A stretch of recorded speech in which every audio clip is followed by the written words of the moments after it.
Evening, everyone. Welcome to Prana Bisar's Gurukul, yet another lecture series on sexual wellness. And as we all know, the series will be conducted by Dr. Ranjit Singh sir. वैसे तो sir को introduction की जरूरत नहीं है, but फिर भी मैं एक ब्रीफ इंट्रोडक्शन देना चाहूंगी सर का.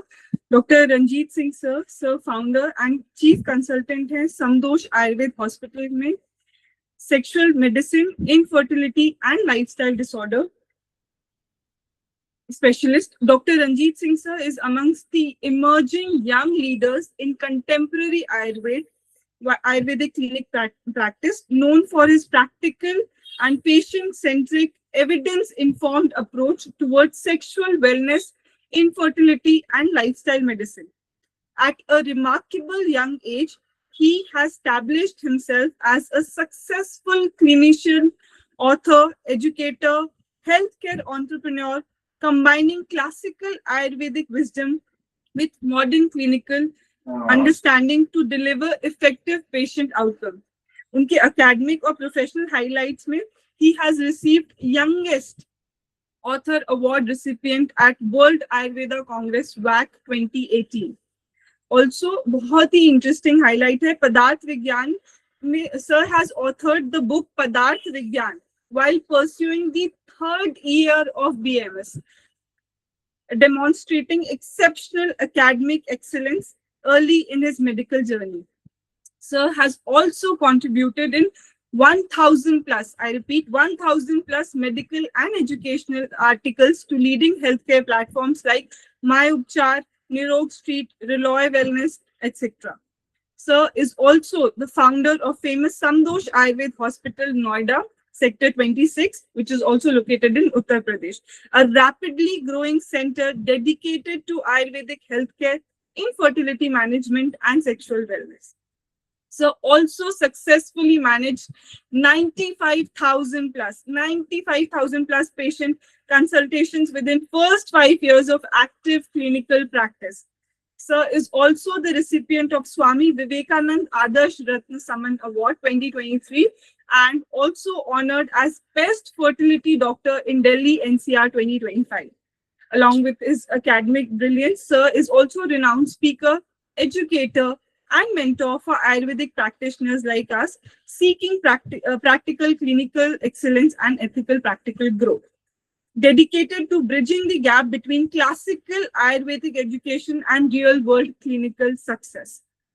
Through structured training, practical protocol and case-based learning. इसके साथ ही सर के एनजीओ हैं जहाँ पे 100 से ज्यादा लोगों को रोज सर अन्नदान कराते हैं, अपने एंड से खाना प्रोवाइड करवाते हैं और कुछ बच्चों को अडॉप्ट किया है जहाँ पे उनका पूरा खर्चा सर देखते हैं. अलॉन्ग विद दिस हमारे आज के सेशन में 6+ कंट्री से ज्यादा वैद्य जुड़े हैं for his for learning in sexual wellness and 50+ से भी ज्यादा female practitioners जुड़ी हैं in order to expand the knowledge in sexual wellness. So I invite sir on behalf of everyone and we are all looking forward for the session, sir. Thank you so much, Pranavi sir, to invite me on this Pranavi sir Gurukul session. Thank you so much, and thank you so much for those who have joined this session. क्योंकि आप सबको सीखने की अगर hunger है, तो मैं मानता हूँ कि वो सबसे अच्छा बिजनेसमैन है, सबसे अच्छा डॉक्टर है, सबसे अच्छा वकील है, अगर उसके अंदर इवन एट लास्ट आखिरी सांस तक उसे सीखने की कुछ इच्छा है. तो आई होप कि प्राणावी सर ने ऐसे कुछ प्लेटफॉर्म बनाया है जिसपे कोई भी वैद्य, कोई भी डॉक्टर किसी भी एज तक सीख सकता है और अपनी स्पेशलिटी को एनहांस कर सकता है. And thank you so much सबको ज्वाइन करने के लिए. एक सेक्सुअल वेलनेस वाली जो प्रैक्टिस है ये एमर्जिंग तो है ही, लेकिन इसके फायदे भी बहुत सारे हैं. Before starting this session, first of all हमारी ये 20 डेज की एक सेशन रहेगा, 20 क्लासेस जिस पर रहेंगे. हम लोग स्टार्ट करेंगे कि आयुर्वेदा की सेक्सुअल वेलनेस में मार्केट कितना है, फ्यूचर ग्रोथ कितना है, चैलेंजेस कितने कम हैं और कितने ज्यादा हैं, अपॉर्चुनिटी हमारे लिए क्या है, और स्पेशली जो यंग डॉक्टर्स जो प्रैक्टिस करना चाहते हैं स्पेशली इन फर्टिलिटी और सेक्सुअल मेडिसिन में, उनके लिए क्या अपॉर्चुनिटी है, या फिर कोई और ब्रांच चुनने से पहले क्या उन्हें एक सेक्सुअल मेडिसिन प्रैक्टिस स्टार्ट करनी चाहिए. साथ में हम सीखेंगे कि इसकी डायग्नोसिस, हर एक बीमारी की डायग्नोसिस कैसे की जाए जो सेक्सुअल मेडिसिन से रिलेटेड है, सेक्सुअल प्रॉब्लम से रिलेटेड है। कौन कौन सी प्रॉब्लम्स हैं जो सेक्सुअल प्रॉब्लम में आती हैं, कौन कौन से जो कॉजेस हैं जिसकी वजह से सेक्सुअल प्रॉब्लम होती हैं, वो कौन सी बेस्ट मेडिसिन हैं जिससे आप तुरंत रिजल्ट दे सकते हो। आयुर्वेदा में आप कैसे एक अच्छे डॉक्टर बन सकते हो, एक ट्रस्ट कैसे बिल्ड कर सकते हो, और कैसे एक बड़ा अंपायर खड़ा कर सकते हो, specially doing Ayurvedic sexology practice. साथ में हम इसमें डिटेल में और भी चीजें सीखेंगे कि आप अपने आप को मार्केट कैसे करो। आप अपना क्लिनिक अगर आपने स्टार्ट नहीं किया तो वो क्लिनिक कैसे स्टार्ट कर सकते हो। अगर आपने क्लिनिक स्टार्ट नहीं किया तो कैसे एस्टेब्लिश करें, क्या क्या चीजें उसमें इंपोर्टेंट होनी चाहिए। तो कुल मिला के eight the end of this session हम ये सीख पाएंगे कि अगर किसी को जीरो कॉन्फिडेंस है आज की क्लास में, तो आई मेक श्योर कि आप 20th डे पे आप कहोगे कि हाँ अब मेरे पास कोई भी पेशेंट आ जाए, at least I can handle that. तो ये सारी चीजें हम सीखने वाले हैं, लेकिन आज का जो मॉड्यूल 1 है उस मॉड्यूल 1 के बारे में बात करेंगे। एक छोटी सी मैं जर्नी बताना चाहता हूँ कि मेरे साथ क्या क्या हुआ और मैं क्यों ऐसे यहाँ तक पहुंच पाया। सबका सपना होता है बीएमएस नहीं करना है, एलोपैथी करना है। जब हम नीट की प्रैक्टिस करते हैं, प्रिपरेशन करते हैं, पीएमटी की प्रिपरेशन करते हैं, उस टाइम पे मेरा भी सपना ये था कि मैं एमबीबीएस डॉक्टर बनूं और आगे चल के कुछ अपनी स्पेशलिटी गेन करूं। But after lots of effort कभी कभी ऐसा हुआ कि दो जगह सिलेक्शन हुआ। एक आपका कॉमेट में सिलेक्शन है, उड़ीसा में कॉलेज मिला, दिल्ली में army college of medical science मिला। पर कुछ डॉक्यूमेंट की वजह से, कभी एक रैंक के पीछे की वजह से, कभी एज की वजह से कहीं ना कहीं मुझे कॉलेज नहीं मिल पाया। पर एट द एंड जब आयुर्वेद में कॉलेज मिला तो देन उस दिन से मैंने अपना उद्देश्य यही बना लिया कि जो भी जिंदगी में करना है आयुर्वेद के लिए करना है। तो मेरे जितने भी बैचमेट थे, एक्चुअली मैं पीलीभीत से हूँ, मेरा जो कॉलेज कंप्लीट हुआ है बीएमएस का वो पीलीभीत से हुआ है।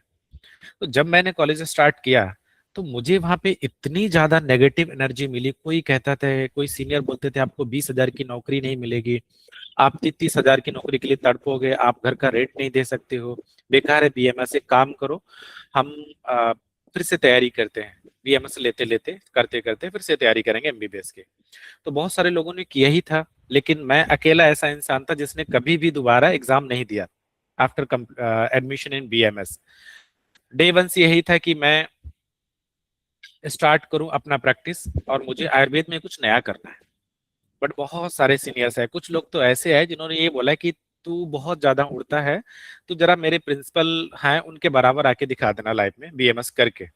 तो कुल मिला के डीमोटिवेशन बहुत मिली। और मुझे लगता है कि आज के टाइम में जो यंगस्टर्स हैं, जो डॉक्टर्स हैं, जो बीएमएस स्टूडेंट हैं, या जिनकी प्रैक्टिस अभी स्टार्ट नहीं है, शायद उनके दिमाग में भी ये गलत फहमी होगी, या फिर उनको डाउट्स होंगे, या फिर उनको लो कॉन्फिडेंस होगा कि हम बीएमएस करके कुछ ज्यादा नहीं उखाड़ सकते हैं, ज्यादा कुछ कर नहीं सकते, कुल मिला के ज्यादा पैसा नहीं कमा सकते। बट ऐसा नहीं है। शुरुआत में जब मैं कॉलेज में एडमिशन ले रहा था उसी टाइम पे मेरे कई सारे सीनियर आए, मुझे लाइन में बिठाया कि तू अभी 1 साल तूने नीट के एग्जाम दिया है, फर्स्ट टाइम पे तू यहाँ पे आ गया है, तो तुझे यहाँ से मुझे दिखना नहीं चाहिए क्लास में। बट हुआ क्या, मैंने अपनी जिद पकड़ी और धीरे धीरे करके अपना काम करना शुरू कर दिया। नो डाउट कि शुरुआत में आपको बीएमएस में बहुत सारी चीजें नहीं समझ में आती, लैंग्वेज बैरियर रहता है, चीजें नहीं समझ में आती, इंटरेस्टिंग नहीं होती चीजें। बट शायद मुझे लगता है कि आयुर्वेद में कुछ करने के लिए सीधे आयुर्वेद आपको बुलाता है, आप आयुर्वेद में नहीं जाते हो। ये हमारे बहुत महान वैद्य सब लोग बोलते हैं, जब आप आयुर्वेद के लिए कुछ करना चाहते हो सच में आपके लिए बाकी रास्ते बंद हो जाते हैं और इसका रास्ता खुलता है। जब टाइम था हमारा कॉलेज पे कि चलो हम स्टार्ट करते हैं, कुछ तो जिंदगी में करेंगे, पर 5 साल तो मेरे ऐसे निकल गए कि हाँ मैं कुछ कर ही नहीं सकता हूँ, ऐसा मुझे भी लगने लग गया।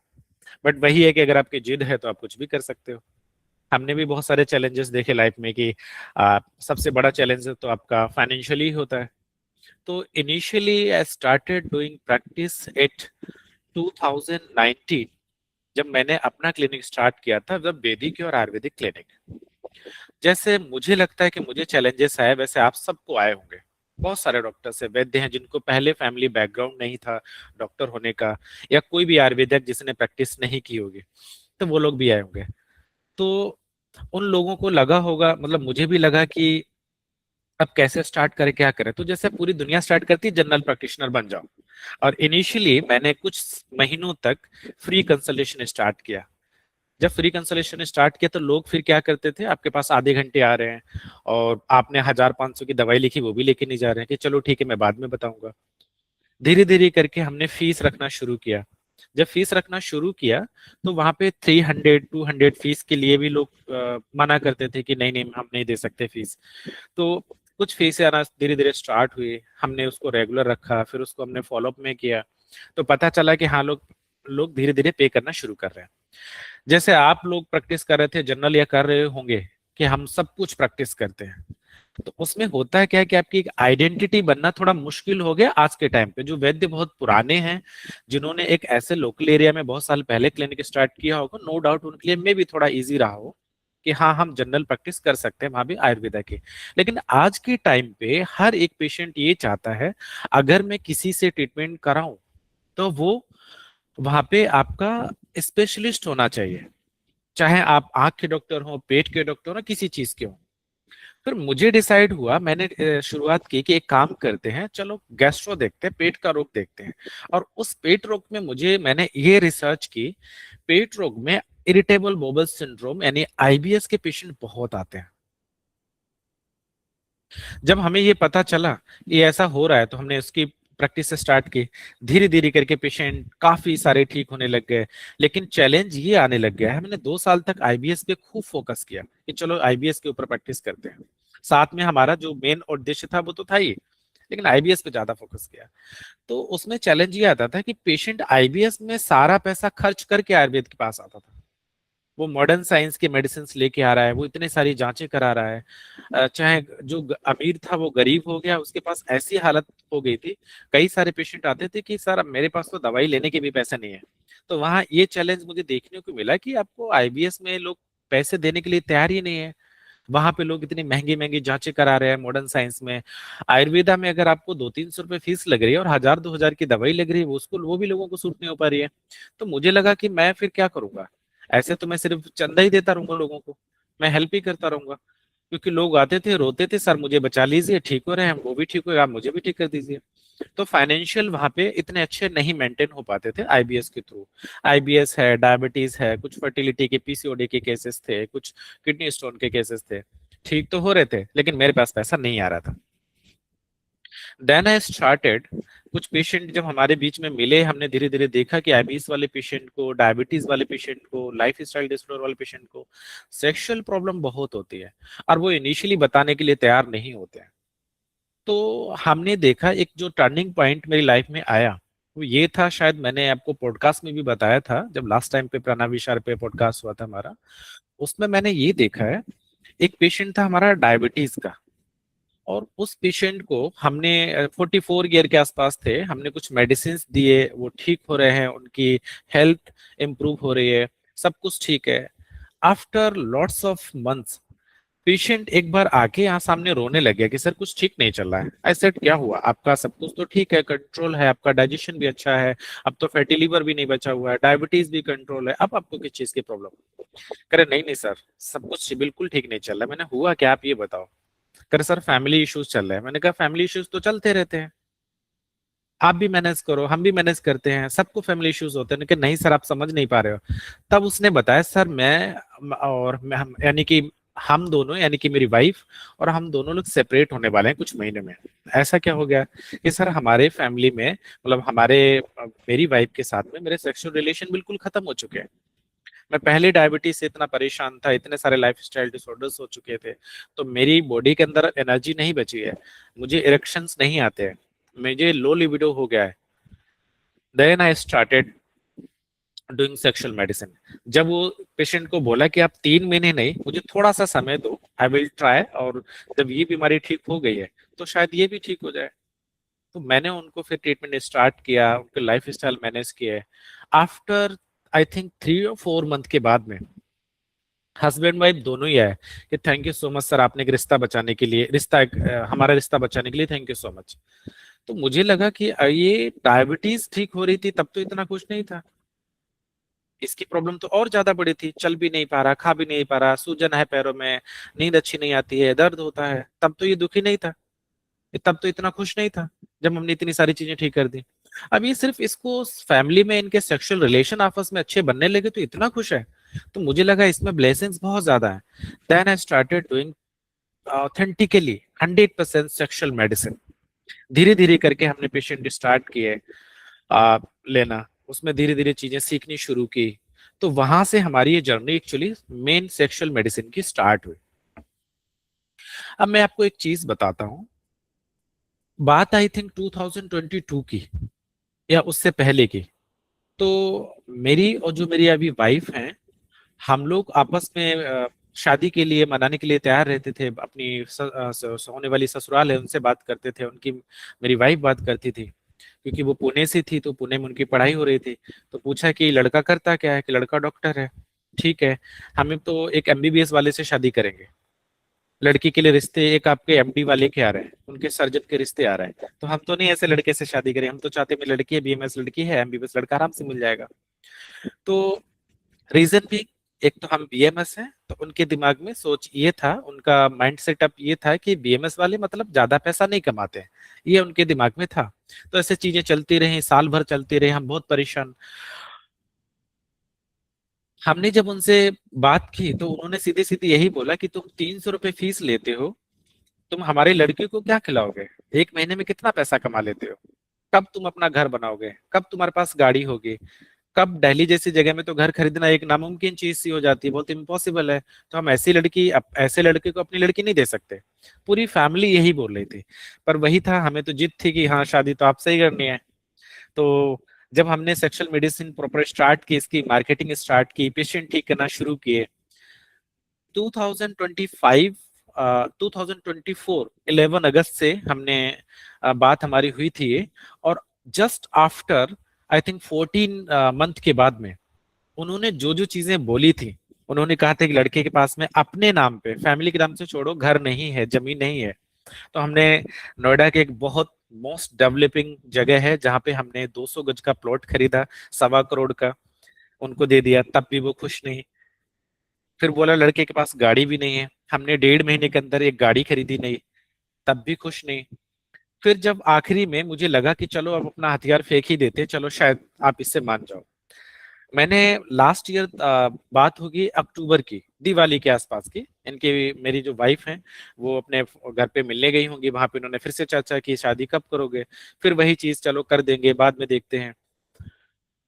कि पता नहीं झूठ बोल रहा होगा लड़का कि ऐसे तो नहीं होता है, इतना यंग है, बीएमएस है, कैसे पैसा कमा सकता है, कैसे तुम्हें पालेगा, नहीं हो पाएगा पॉसिबल।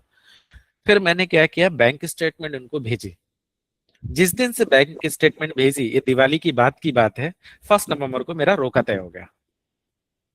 किस वजह से? और वो बैंक स्टेटमेंट अपने बेटे को, अपनी बड़ी बेटी को, बड़े दामाद को, अपने पड़ोसियों को, सबको दिखा रही है कि मेरी जो वाइफ है मेगा है, देखो उनका होने वाले मेरे दामाद है, वो इतना पैसा कमाते हैं।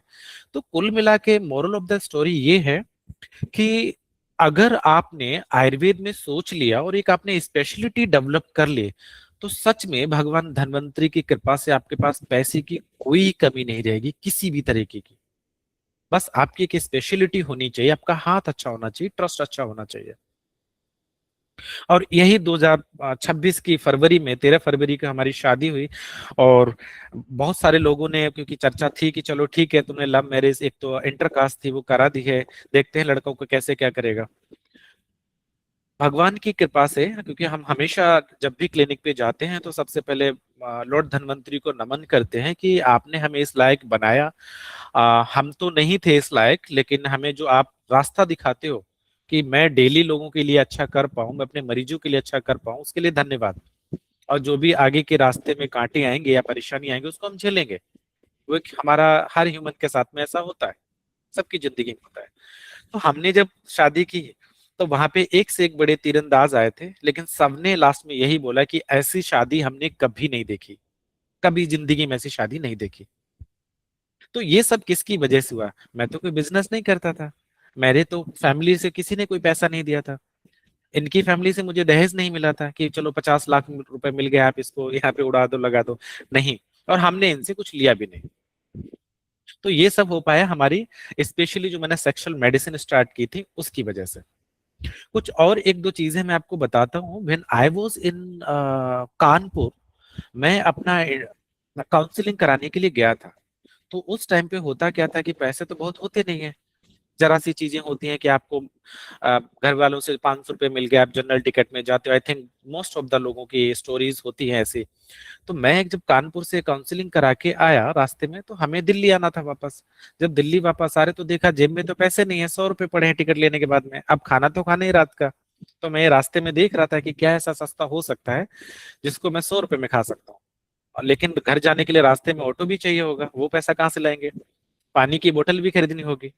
तो मैंने गोलगप्पे 20 रुपए के खाए, पेट भर के चुपचाप आ गया। लेकिन हमेशा उम्मीद यही थी कि नहीं, एक दिन तो कुछ अच्छा होने वाला होगा जिससे ये सारी चीजें बदलेंगी। बट वो दिन से लेके आज भगवान धन्वंतरी की कृपा से हमने जो doctor Ranjit mega foundation start किया है, ये इसी दिन को याद करते हुए किया है कि एक दिन हमारे पास भी ऐसी परेशानी थी। हम तो चलो ठीक है, फिर भी एक सक्षम फैमिली से थे, लेकिन बहुत सारे लोग ऐसे जिनको सच में दिल का खाना भी नहीं मिल पाता है। तो जब से हमने स्टार्ट किया अभी तक हम 36,000 से ज्यादा लोगों को फ्री खाना डिस्ट्रीब्यूट कर चुके हैं, वो भी सिर्फ और सिर्फ अपने फंड के तौर पे। किसी से हम कभी 2 रुपए ना लेते हैं ना लिए हैं। कम से कम हमने 1.5 लाख रुपए महीने का खर्चा कर रहे हैं, वो भी किससे? सिर्फ आयुर्वेद प्रैक्टिस करके। ये सारी चीजें मैं आपको इसलिए बता रहा हूँ, सिर्फ तारीफ करने के लिए नहीं, इसलिए है क्योंकि मैं भी तो बहुत जीरो से निकला हूँ, ये सारी चीजें कर पा रहा हूँ, तो आप भी कर पाओगे। जो लोग नहीं कर पाए हैं, या जिनको अभी मोटिवेशन नहीं मिला, या जिनको अभी क्लिनिक स्टार्ट नहीं हुआ है, या जो चाहते हैं मेरा आयुर्वेद में करियर का क्या होगा, जिनको डाउट है अभी भी कि मैं एलोपैथिक प्रैक्टिस करूँ, आयुर्वेद करूँ, या किसी एलोपैथिक अस्पताल में 40-50 हजार की नौकरी पे, 40-50 की तनख्वाह पे जॉब करूँ, उन लोगों के लिए स्टोरीज हैं। तो हम लोग लास्ट ईयर जब आफ्टर मैरिज हमने ये सोचा था कि हम बड़ी गाड़ी खरीदेंगे एक्चुअली। तो हमने शोरूम पे गए, हमने मर्सिडीज देखी, उसको पसंद किया। घर पे आए, रात में हमें नींद नहीं आई। मैं और मेरी वाइफ दोनों लोग बात कर रहे थे कि हमने भगवान धन्वंतरी ने हमें बहुत दिया है। हमने जो सोचा था शायद बियॉन्ड द उससे भी काफी ज्यादा दिया है। और रिस्पेक्ट दी है, पेशेंट दिए हैं, स्टाफ अच्छा दिया है, सब कुछ मिला है। तो क्या हमें सिर्फ अपनी खुशी के लिए जीना चाहिए? हमारे पास ऑलरेडी एक कार है, फिर भी हम एक दूसरी कार 1 साल के अंदर ही ले रहे हैं, जिसका हमारा कोई औचित्य नहीं है, उसका कोई एम नहीं है, कोई उसका मतलब नहीं है, पर्पस नहीं है। एक काम करते हैं, हमारी कितने की ईएमआई बन रही है? हमारी ईएमआई बन रही है 1.5 लाख रुपए मंथ की, आफ्टर पेइंग डाउन पेमेंट। तो हमने ये सोचा कि चलो उस दिन को याद करते हैं। आज ये जो कृपा है भगवान की, इसकी वजह से हम शुरू करेंगे एक अन्नदान सेवा। तो वहां से हमने ये दिन शुरू किया है, और आज के टाइम पे हमारा स्टाफ ऐसा है समदोष आयुर्वेदा का, सर्दी हो, गर्मी हो, बरसात हो, कोई भी दिन हो, कभी भी जिस दिन से स्टार्ट किया आज तक सिंगल छुट्टी नहीं है। अगर हमारा पूरा स्टाफ कहीं चला भी जाता, हम भी चले जाते, तब भी हम सेकेंड पर्सन को रखते हैं साथ में। तो ये सब किसकी वजह से? आयुर्वेद की वजह से। तो मोरल ऑफ द स्टोरी ये है, जो मेरे नए वैद्य हैं, प्लीज आप लोग डीमोटिवेट ना हो। सच में आयुर्वेद में बहुत पैसा है, बियॉन्ड द लिमिट पैसा है। चलो, अब आते हैं हम आज के सेशन में कि आज हम क्या क्या चीजें सीखने वाले हैं। एक्चुअली आज का हमारा सेशन इसलिए सिर्फ एक बेस बताएगा कि हम आगे चल के हम कहाँ तक पहुंच सकते हैं, हमारी अपॉर्चुनिटी कितनी है मार्केट में, क्या क्या हमारे पास ड्रॉबैक्स हैं, या क्या क्या बेनिफिट्स हैं।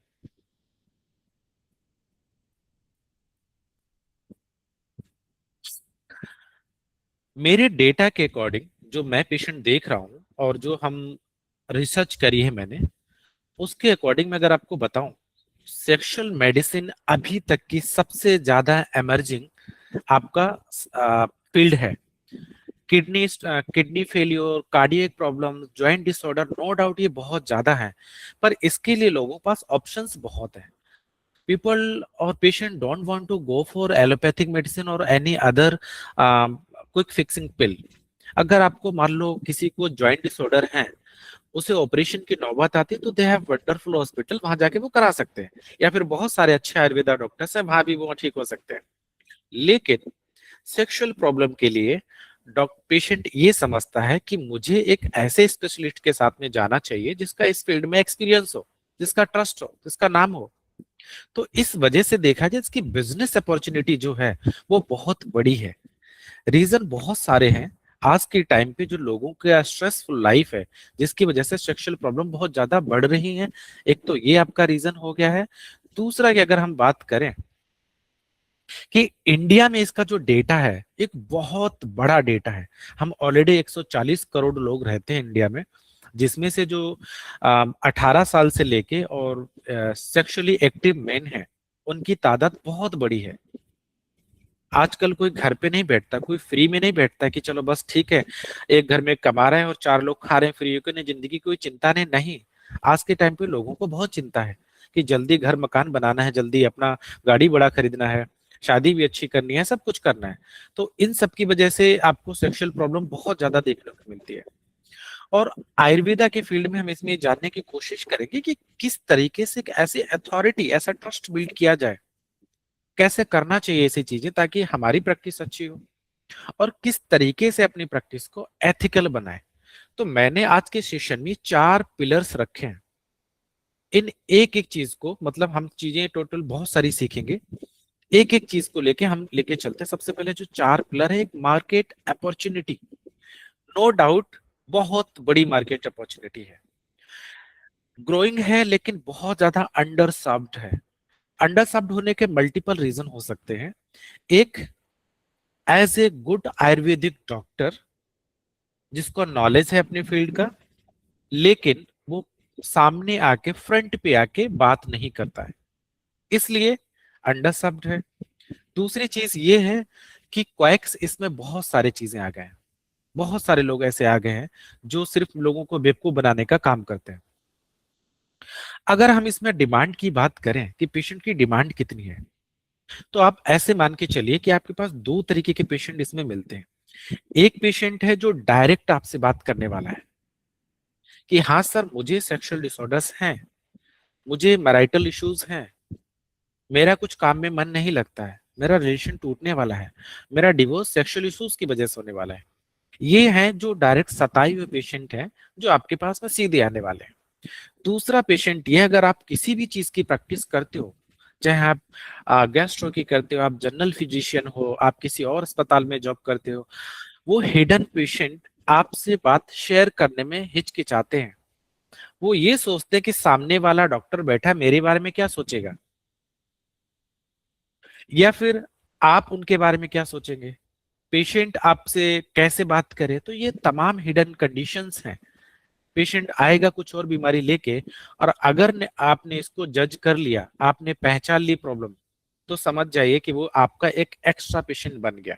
मतलब पेशेंट आया था गैस्ट्रो की दवाई लेने के लिए, या पेशेंट आया था डायबिटीज की दवाई लेने के लिए, साथ में आपको 1000, 2000, 3000 की सेल और करा गया, किस चीज की, सेक्सुअल प्रॉब्लम की वजह से। तो यहाँ पे जो हिडन पेशेंट है और एक डायरेक्ट पेशेंट, 2 तरीके के पेशेंट आपको मिलेंगे ओपीडीज में। तीसरी चीज है, अगर हम प्लस में बात करें, बिल्डिंग अथॉरिटी। अथॉरिटी का यहाँ पे एक बड़ा चैलेंज आता है। आज के टाइम पे सोशल मीडिया पे तमाम छोटी और बड़ी कंपनियां, हर कोई चाहता है कि एक सेक्सुअल मेडिसिन हमारा ओटीसी होना चाहिए। पेशेंट ये चाहता, और उसकी वजह से पेशेंट भटकता है। कोई प्रमोशन करता है, ये डब्बा खाओ, वो पाउडर ले लो, ये अवले ले लो, इससे आपका सेक्सुअल प्रॉब्लम ठीक हो जाएगा, आपका ईडी ठीक हो जाएगा, आपको स्टेमिना आ जाएगा। लेकिन पेशेंट उसको लेने के बावजूद बावजूद भी ठीक नहीं होता है। अब वो ये सोचता है, एक्चुअली क्या है, आज के टाइम पे अभी भी ये पेशेंट को नहीं पता है कि आयुर्वेदा क्या है। बहुत सारे तमाम पेशेंट ऐसे आते हैं, वो ये सोचते हैं कि आयुर्वेदा मतलब, स्पेशली सेक्सुअल प्रॉब्लम में, अश्वगंधा, शिलाजीत, कौच बीज, मूसली, शतावरी, यही आपका सेक्सुअल प्रॉब्लम की दवाइयां हैं, इसके अलावा कुछ नहीं है। और ये सारी लेने के बावजूद भी वो ठीक तो होता नहीं है। होगा भी तो हो सकता है उसको टेम्परेरी कुछ रिलीफ मिल जाए, या फिर हो सकता है उसको उससे नुकसान हो जाए। तो वहां से उसका ट्रस्ट खत्म हो जाता है। वो आपके पास अगर कंसल्ट करेगा भी, तो दवाई लेने से हिचकिचाएगा और बोलेगा सर मैं तो आयुर्वेदिक की सब दवाइयां ट्राई कर चुका हूँ। जब आप उससे पूछेंगे आप आयुर्वेदा की सब दवाइयां कौन सी ट्राई कर चुके हो, तो सीधे बोलेगा सर ये हमने अवली लिया था, ये माजूम लिया था, ये मैंने अश्वगंधा शिलाजीत कवच पाउडर का एक डब्बा बनाया, वो मैंने लिया था। तो वहां पे पेशेंट आप फिर बोलोगे। तो कुल मिला के ये बात है, अगर आप एक स्पेशलिस्ट के तौर पे एक अपना रेपुटेशन नहीं बनाते हो, एज ए सेक्सोलॉजिस्ट आप वाजीकरण स्पेशलिस्ट लिख सकते हैं। अगर आपको इस वर्ड से प्रॉब्लम है, आप उसमें लिख सकते हैं रिप्रोडक्टिव हेल्थ। और भी इजी करना है तो आप उसमें लिख सकते हैं मेल्स हेल्थ एक्सपर्ट या मेन हेल्थ एक्सपर्ट, ये आपके लिए सबसे इजी रहेगा। जो फोर्थ पिलर है ethical practice model, ethical practice model में बहुत तीन चीजें स्पेशली आती है आपके लिए। सबसे पहला है कि पेशेंट का ट्रस्ट। हो सकता है कि पेशेंट आपके पास आए, आपसे कंसल्ट करे और आपकी बातों से वो सेटिस्फाई ना हो और वो कहता है सर मैं कल आके आपसे मिलता हूँ, मैं अपना कैश भूल के आ गया हूँ, मैं कल मिलूंगा, मैं परसों मिलूंगा, ऐसे बहाने मार के जा सकता है। वो कैसे जा सकता है? उसके पीछे तमाम रीजन हो सकते हैं कि आपने उनको अच्छे से उनकी प्रॉब्लम को एक्सप्लेन नहीं किया, कुछ उनके ऐसे इश्यूज थे जो उनको पेशेंट को लगा मेरे डॉक्टर ने एक्सप्लेन नहीं कर पाया। यहाँ से आपका एक ट्रस्ट थोड़ा सा कम होता है अगर आपको ये चीजें कम आती हैं तो। दूसरा आता है रिजल्ट। अगर आपको एथिकल प्रैक्टिस मॉडल बनाना है तो ट्रस्ट के साथ में पेशेंट को रिजल्ट भी देने पड़ेंगे।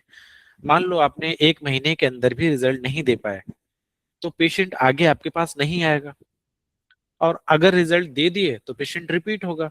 तो कुल मिला के अच्छी बात यह है पेशेंट आपके पास में कम से कम 3 महीने और ज्यादा से ज्यादा 6 महीने साल भर तक भी टिका रह सकता है, ये पूरे के पूरे चांसेस हैं। और यहीं से आपकी एक सस्टेनेबल प्रैक्टिस स्टार्ट होती है।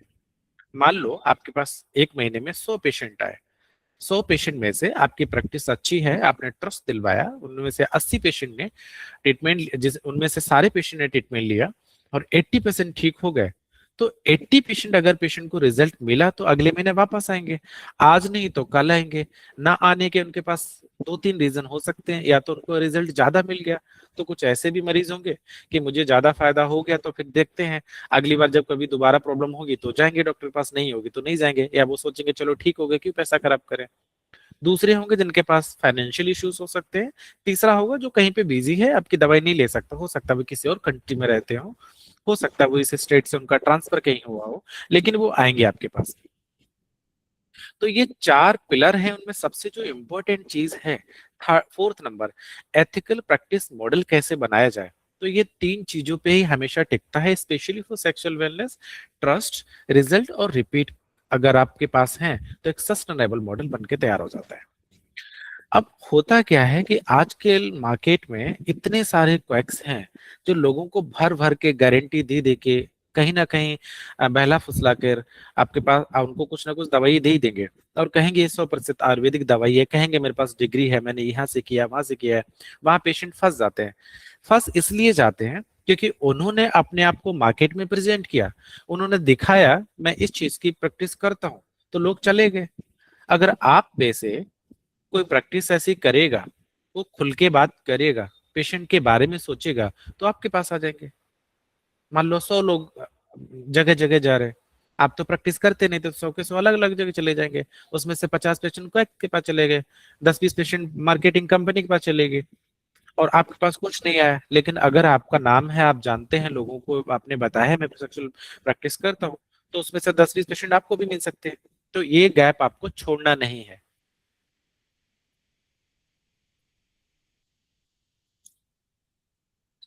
एक मैंने यहाँ पे लाइन लिखी है कि सेक्सुअल मेडिसिन एक ऐसी स्पेशलिटी है जहां डिमांड ज्यादा है, कंपटीशन कम है, और पेशेंट लॉयलिटी सबसे ज्यादा गहरी है।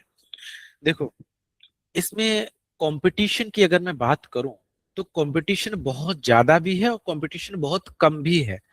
ज्यादा कैसे है? ज्यादा ऐसे है कि जो ओटीसी मार्केट है, बहुत बड़ी मार्केट है इसकी, लोग डॉक्टर से कंसल्ट नहीं करते हैं, चुपचाप प्रोडक्ट खरीद के खाते रहते हैं। दूसरे जो कॉएक्स मार्केट में बैठे हैं वो।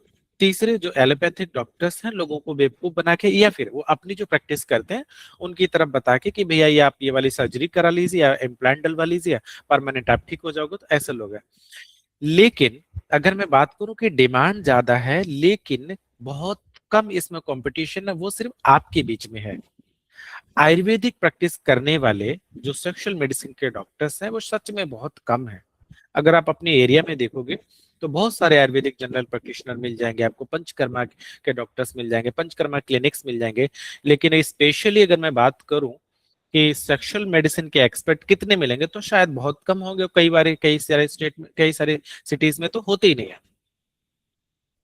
तो यहाँ पे आपको अपना एक औहदा बनाना है, अपनी जगह बनानी है। अगर ये करेंगे तो सच में हम आगे जा सकते हैं। अब मैं बात कर रहा हूं कि इंडिया की अकेली जो सेक्सुअल वेलनेस की मार्केट है वो कितनी बड़ी है। ये सिर्फ 2024-25 का डेटा है। और ये डेटा कौन सा है? ये वो डेटा है जो रिकॉर्डेड होता है। ये वो डेटा नहीं है जहाँ पे कोई आ, तंबू लगा के, टेंट लगा के रोड के साइड से दवाई देता है। ये वो डेटा नहीं है जहाँ पे कोई आपके गांव गली मोहल्ले में आते हैं और वो ऐसी दवाई देके चला जाता है। ये वो डेटा नहीं है जहाँ पे आपको दवाइयाँ कोई मार्केट से जो ऑथराइज मेडिसिन हैं, फॉर एग्जांपल शिलाजीत की मार्केट है, ये इंक्लूडेड नहीं है। कोई भी अपना पाउडर ही सब बना बना के दे रहा है, तो वो मार्केट नहीं है। 2025 के डेटा का मैं बात करूं, 24-25 की, तो ये आपका 1.5 बिलियन के बराबर है। 1.5 बिलियन। और ये कौन सा है? ये सिर्फ आपका जो वेलनेस प्रोडक्ट है उनका कोड डेटा है। जो मार्केट में दवाइयां ओटीसी में चलती है उनकी बात करो। अगर हम कंप्लीट सेक्सुअल मेडिसिन की बात करें तो ये लगभग में 10 बिलियन यूएस डॉलर के बराबर की मार्केट है, जिसमें आपके एलोपैथिक डॉक्टर्स भी आते हैं, कुछ सर्जरीज भी आती हैं, इम्प्लांट्स भी आते हैं, कुछ आपके एसटीडीज भी आती हैं। तो कुल मिला के सेक्सुअल प्रॉब्लम, मैरिटल इश्यूज, इन सब से मिला के जितना भी हमारा खर्चा, जितना भी लोग स्पेंड करते हैं, वो 10 बिलियन की मार्केट है। और ये इतनी बड़ी मार्केट है, इसका आधे से भी कम हमारे पूरे उत्तर प्रदेश का हेल्थ का बजट है। जो एक साल का सरकारी बजट होता है हेल्थ का, आई थिंक 37 या 38,000 करोड़ का बजट है। तो वो आई थिंक 4-4.5 बिलियन के आसपास बनेगा।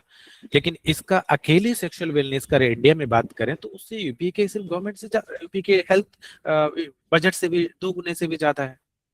और अच्छी बात यह है कि हर साल इसका जो एनुअल ग्रोथ रेट है वो लगभग में 9% से ज्यादा कंसिस्टेंटली ग्रो कर रहा है। और ये इंडिया में नहीं है, ये वर्ल्ड का डेटा है। आपको पता होगा अमेरिका में लोग इतने सारे ओबेसिटी से परेशान हैं।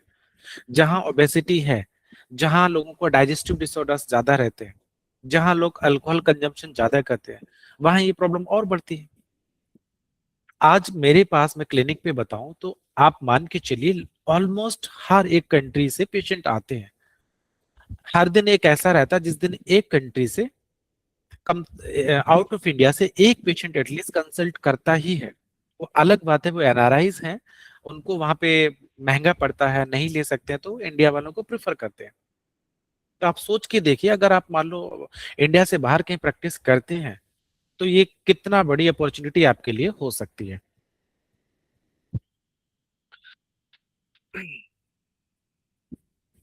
अगर मैं सिर्फ आपको ई कॉमर्स की बात करूं तो ई कॉमर्स में लोग करते क्या है कि 40 से 50%, लगभग में 40 to 50% लोग डायरेक्ट मेडिसिन ई कॉमर्स से सेक्सुअल वेलनेस की खरीदते हैं। मैं नेरो की स्ट्रीट में जब था तो वहां पे इन्होंने एक कैंपेन स्टार्ट किया था कि आपको अगर कोई मेडिसिन चाहिए तो आप हमसे ले सकते हैं। हमारे डॉक्टर जो इन हाउस है तो वो आपको फ्री में कंसल्ट करेंगे, इसके बाद आप मेडिसिन ले सकते हैं। मैं आपको बताऊं कि उसमें से 70% जो पेशेंट थे वो सिर्फ सेक्सुअल प्रॉब्लम के बारे में बात कर रहे थे। तो आप सोच सकते हो कि कितना बड़ा नंबर है ये, कि जिसकी डिमांड इतनी ज्यादा है। और जो अगर हम उसकी बात करें कि डायरेक्ट क्लिनिक विजिट की बात कितने लोग करते हैं, तो क्लिनिक विजिट सिर्फ 30% लोग ही करते हैं। इसके पीछे रीजन वही है कि एक तो शर्म, हम जब डायरेक्ट खुल के बात नहीं करेंगे तो फिर लोग कैसे करेंगे। एक सिंपल सा उदाहरण देता हूँ, एग्जांपल देता हूँ कि अगर आज के 10 साल पहले की बात करोगे आप, तो हमारी जो बहनें हैं, हमारी फीमेल हैं, वो सारी जब मेडिकल स्टोर पे जाती थी अपने लिए पैड्स खरीदने के लिए, तो मेडिकल स्टोर वाला उनको रैपर में रैप करके देता था। या फिर मम्मी को तकलीफ है तो मम्मी के लिए पैड या तो पापा लेके आएंगे, या फिर वो किसी और से नहीं कह सकते, अपनी देवरानी है, जेठानी है, उनको बोलेंगे। भाभी को दिक्कत है तो भैया को बोलेंगे, किसी और को बोलेंगे। खुल के लोग बात नहीं करते थे। लेकिन जब से ये थोड़ा धीरे धीरे करके लोग अवेयर हुए हैं, पीरियड एक नॉर्मल फिजियोलॉजी है हर एक वुमेन की, रिप्रोडक्टिव एज से स्टार्ट हो जाती है। तब धीरे धीरे करके लोग बदले हैं।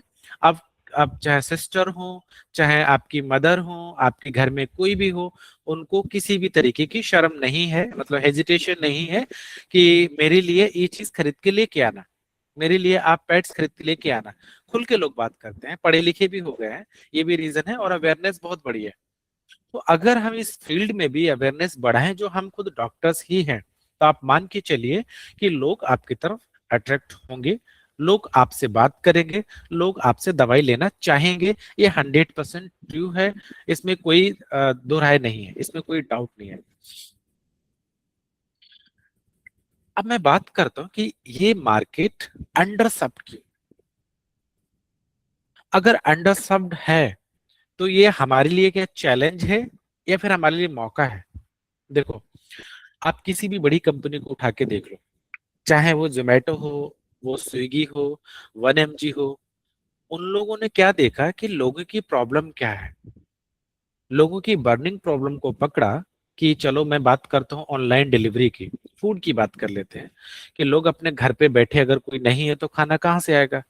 तो एक अपॉर्चुनिटी देखी, उन्होंने अपना कंपनी स्टार्ट कर दिया, आज देखो कहाँ पे है। अगर हम अमेजोन की बात करें तो अमेजोन ने देखा कि शुरुआत हुई थी कि जब बुक्स लोग ऑनलाइन खरीद सकते हैं, पढ़ सकते हैं, अपने घर पे मंगा सकते हैं, तो उसने शुरुआत बुक से की थी। एक छोटी सी बर्निंग प्रॉब्लम शुरू की, आज देख लो दुनिया की सबसे बड़ी कंपनी अमेजोन बैठा हुआ है। तो ऐसे ही हमारे लिए भी ये अंडर सब्ड है, ये आपका मौका है, ये चांस है आपके लिए कि आप एक अच्छे स्पेशलिस्ट बन के यहाँ पे अपने आप को एमर्ज कर सकते हैं, अपना नाम बना सकते हैं। डिमांड नो डाउट बहुत ज्यादा है, लेकिन वही बात है कि जो क्वालिफाइड और एथिकल प्रैक्टिशनर बहुत कम है। और मार्केट में जो क्वैक के ग्रुप्स हैं, इतने सारे क्लिनिक्स हैं, आज भी वही चीजें खूब चलती है। आपने सुना होगा पहले गुप्त रोगों के बारे में कि हकीम इकबाल मिले मंगलवार बुधवार। तो ऐसे लोगों की जो मार्केट है वो भी अभी भी बहुत बनी हुई है, लोग वहां पे जाते हैं। लेकिन हमारा पेशेंट ये चाहता है कि आप उनको ये मत बोलो, अच्छा आप मान लो कोई हमारे आज के टाइम पे जो वैद्य लोग हैं, यंग वैद्य हैं, वो चाहते हैं मेरा सोशल मीडिया पे प्रमोशन हो, मेरा चेहरा कोई जाने, तो सीधे सीधे लोगों को दवाइयां बताना शुरू करते हैं। आपको गैस बनती है, आप अजवाइन हींग जीरा की पाउडर बना लो, आपका गैस ठीक हो जाएगा। मतलब फ्री में डायरेक्ट आपको सेल करना शुरू कर दिया, अपने आप को फ्री में। ये आपको नहीं करना। आज के टाइम पे जो पढ़ा लिखा पेशेंट है, और देखा जाए वही असली आपका क्लाइंट है, जो जिसको नॉलेज है, जो हेल्थ कॉन्शियस है, जो चाहता है कि मैं अपना इलाज एक पढ़े लिखे डॉक्टर से कराऊं। तो आपको वहां पे कभी भी ऐसी कोई वीडियोस नहीं बनानी है कि आप अश्वगंधा शिलाजीत इसका पाउडर ले लो, मैं आपको 100% गारंटी देता हूँ आप ठीक हो जाओगे। कभी नहीं करना है। अगर आप एजुकेट करना चाहते हो तो आप एजुकेट कैसे करोगे कि स्ट्रेस से इरेक्टाइल डिसफंक्शन क्यों होता है, मैं आपको बताता हूँ 4 चीजें, और इसको आयुर्वेदा में कैसे ठीक किया जा सकता है। ऐसे ठीक किया जा सकता है, उसमें भी आप दवाइयां नहीं बताओगे, आप बोलोगे हम आयुर्वेदा में रूट कॉज पे काम करते हैं, हम पहले आपकी इस प्रॉब्लम को समझते हैं, हम मानसिक चिकित्सा करेंगे, हम कुछ थेरेपी करेंगे, इसके बाद में ठीक होता है। अपना नाम भी मत लो इनिशियली। पहले शुरुआत में पेशेंट के साथ में ट्रस्ट बनाने के लिए आप कभी पेशेंट को ये मत बोलो कि ये रहा नंबर आप मुझे कांटेक्ट करें, नहीं। ये हो गई आपकी डायरेक्ट सेलिंग। डायरेक्ट सेलिंग वाली चीजें आज के 15 साल पहले चलती थी और चली भी है। यूट्यूब, इंस्टाग्राम, फेसबुक पे रीलों की भरमार पड़ी है, यानी कि सेचुरेट हो चुकी है, जिनसे जहाँ पे लोग बातें करते थे कि ये वाली दवाई ले लो, ये खा लो, वो खा लो, और लोग उनको फॉलो करते थे। अब लोगों को नहीं चाहिए। अब इंसान को चाहिए आप मेरी बर्निंग प्रॉब्लम पकड़ो। फॉर एग्जाम्पल, मार्केट में अगर कोई मिथ है कि नारियल पानी पिएंगे प्रेगनेंसी में तो बच्चा गोरा पैदा होता है, इस मंगलवार को कुछ व्रत रखेंगे तो लड़का पैदा होगा, तो आपको ऐसे ही अपने हुक स्टार्ट करने हैं। क्या सच में नारियल पानी पीने से बेबी गोरा पैदा होता है?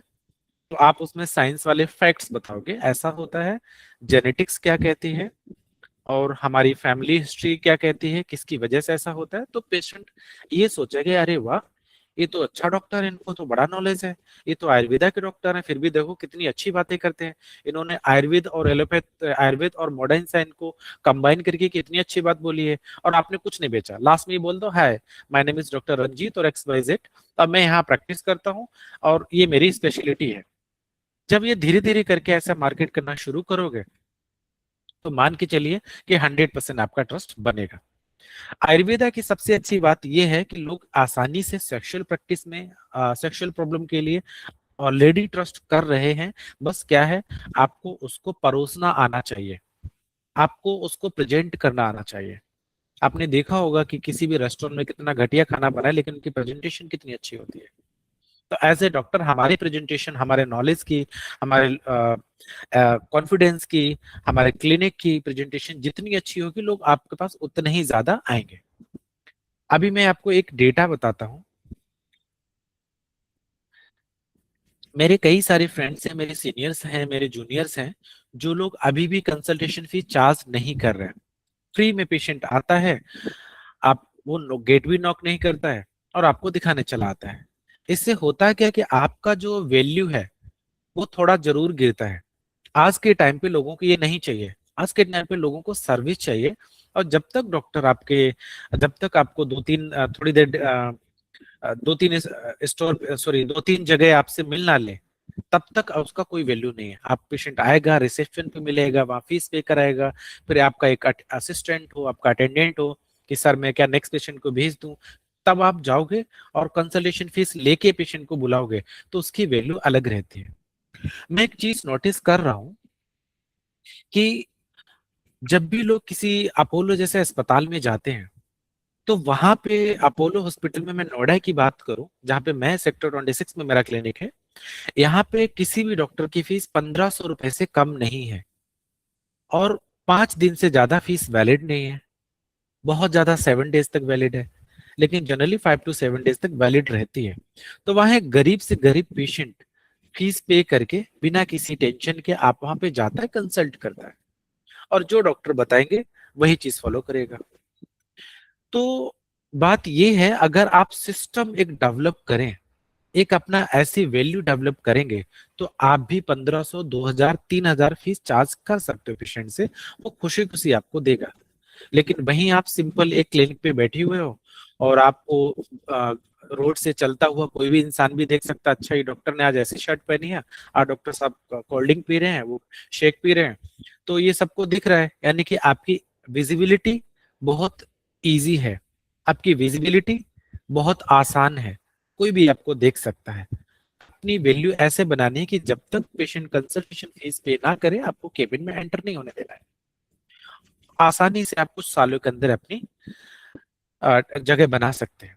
तो आयुर्वेदा में हमने ये भी देखा है, मैं सेक्सुअल मेडिसिन की बात करता हूँ, अगर आपने पेशेंट को ट्रस्ट में ले लिया, अगर आपने पेशेंट को मेडिसिन में रिजल्ट दे दिए, तो पेशेंट रिपीट रेट भी बड़ा अच्छा रहता है और वो आपको बताएगा भी नहीं। अगर आप उसने उसका दोस्त ठीक हुआ है और उसने कहीं बात की, तो जरूर बोलेगा कि भाई मुझे नहीं पता, लेकिन ये डॉक्टर अच्छे हैं, मैंने सुना है इनके बारे में। कई बार तो ऐसे हुआ है कि मुझसे उनके पिताजी दवाई लेके गए थे जिनकी उम्र 55 साल है, और उनके बेटे की शादी हुई, और बेटे का सेक्सुअल इश्यूज की वजह से उनका डिवोर्स होने वाला था, और उन्होंने भेजा कि नहीं नहीं बेटा तू यहाँ चला जा, मैं भी ठीक हुआ हूँ। तो ये भी कुल मिला के कह सकते हैं हम, लोग इतने ज्यादा सपोर्ट करने के लिए रेडी हैं। आप एक पिता अपने बेटे के लिए रेडी है, बेटा नहीं आप अपना इलाज कराओ, अगर आपको इश्यू है, मुझे भी थे मैंने भी कराया। धीरे धीरे करके अगर हम लोग खुल के बात करेंगे इस बारे में, हमें क्वेक्स की तरह बात नहीं करनी है। जो क्वेक्स बहुत ज्यादा भड़काऊ या फिर बहुत ज्यादा क्लिक बेट वीडियोस बनाते हैं, बातें करते हैं, गारंटी देते हैं, वो हमें नहीं करना है। हमें एक समझदार, पढ़ा लिखा, अच्छा आयुर्वेदिक फिजिशियन इस तौर पे आप अगर बताएंगे, ये सारी चीजें कंसीडर करके अगर आप पेशेंट को बोलोगे, तो 100% वहां पे ट्रस्ट बनता है, लोग रेफरल देते हैं। आप मान के चलिए कि मैंने ये देखा कि पूरी पूरी फैमिली आती है हमारे साथ। अगर आपने एक पेशेंट ठीक कर दिया, तो वो दूसरी ये भी, अच्छा डॉक्टर साहब आप क्या जॉइंट डिसऑर्डर का भी इलाज करते हैं, आप हेयर का भी ट्रीटमेंट करते हैं, तो हो सकता है आपके केबिन में 4 पेशेंट और आ जाए। मतलब सेक्सुअल प्रॉब्लम की वजह से दूसरे पेशेंट मिलना, दूसरे प्रॉब्लम की वजह से सेक्सुअल प्रॉब्लम का मिलना, तो कुल मिला के मार्केट खुली खुली है। चारों तरफ। बस आपको समझना है कि मेरा पेशेंट या मेरे लिए मार्केट कहाँ पे है।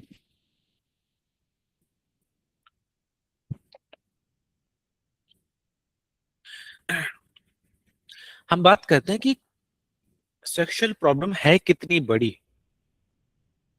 कितने परसेंट लोगों को ये प्रॉब्लम आज के टाइम पे हो रही है। हालांकि ये जो मैंने आपके पीपीटी में जो मैंने डेटा दिया है, ये ज्यादातर डेटा रिकॉर्डेड होता है।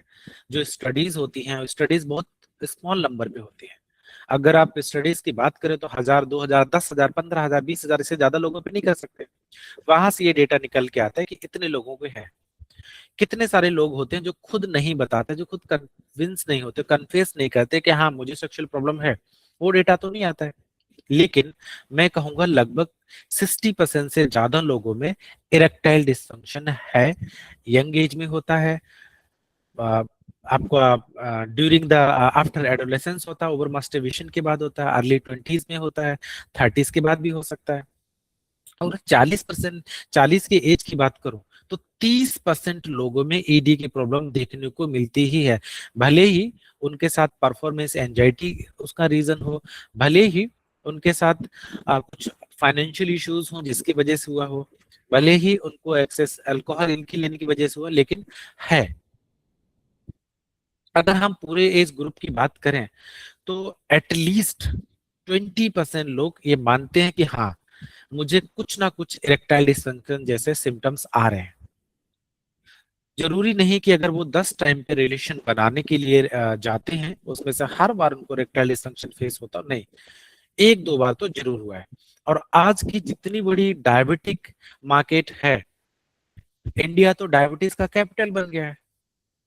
तो डायबिटीज के मान के चलिए 60% नहीं, मैं कहूंगा कि ऑलमोस्ट हर एक डायबिटिक पेशेंट जिनकी डायबिटीज कंट्रोल नहीं है किसी वजह से, उसको इरेक्टाइल डिसफंक्शन होता ही है, जितने टाइप 2 वाले हैं। और प्री मैच्योर इजैकुलेशन आज के टाइम पे मोर देन 50% पेशेंट को होता है, लोगों को होता है। हाँ, कई सारे पेशेंट यहाँ पे समझ नहीं पाते हैं कि मुझे प्री मैच्योर इजैकुलेशन है या नहीं है। बहुत बार आपके पास केबिन में पेशेंट आएंगे, वो बोलेंगे कि सर मुझे प्री मैच्योर इजैकुलेशन है या नहीं है ये मैं समझ नहीं पा रहा हूँ। मेरी वाइफ ने मुझे कभी कंप्लेन नहीं किया है और मुझे 2 मिनट में मैं डिस्चार्ज हो जाता हूँ, तो क्या मुझे प्रीमेच्योर इजैकुलेशन है? तो वहां पे हम लोग उन पे सवाल करेंगे कि क्या आप सच में, आप दोनों लोग सेक्सुअली सेटिस्फाइड रहते हैं? क्या आपने कभी अपनी वाइफ से पूछा? तो जब ये आप उनसे पूछोगे और कपल काउंसलिंग करोगे तो वहां पे आंसर आएगा ऑलमोस्ट सेटिस्फाइड, या नो सेटिस्फाइड, या फिर कुछ बोलेंगे नहीं।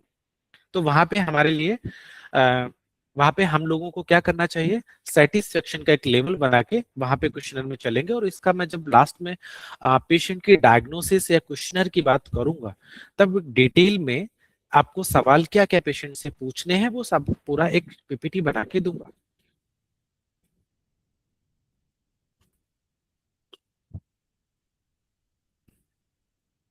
अब जितने भी लोग ईडी से परेशान हैं, क्या सारे पेशेंट, सारे लोग डॉक्टर को दिखाते हैं? नहीं। सबसे बड़ा रीजन है मेल स्टिग्मा, मेल होने का कारण। कि कोई ये तो नहीं कहेगा अरे आपको तो इरेक्टाइल डिसफंक्शन है, आपको प्रीमेच्योर इजैकुलेशन है, आपकी सेक्सुअल लाइफ ठीक नहीं है। तो ये एक बहुत बड़ा गैप, और यहीं पे हम फिर से हेल्प कर पाएंगे एज ए वैद्य, लोगों को अवेयर करके। अगर हम बताएंगे तो ये भी चीज आपको धीरे धीरे करके पेशेंट को लाने में मदद करेगी, और 100% करेगी।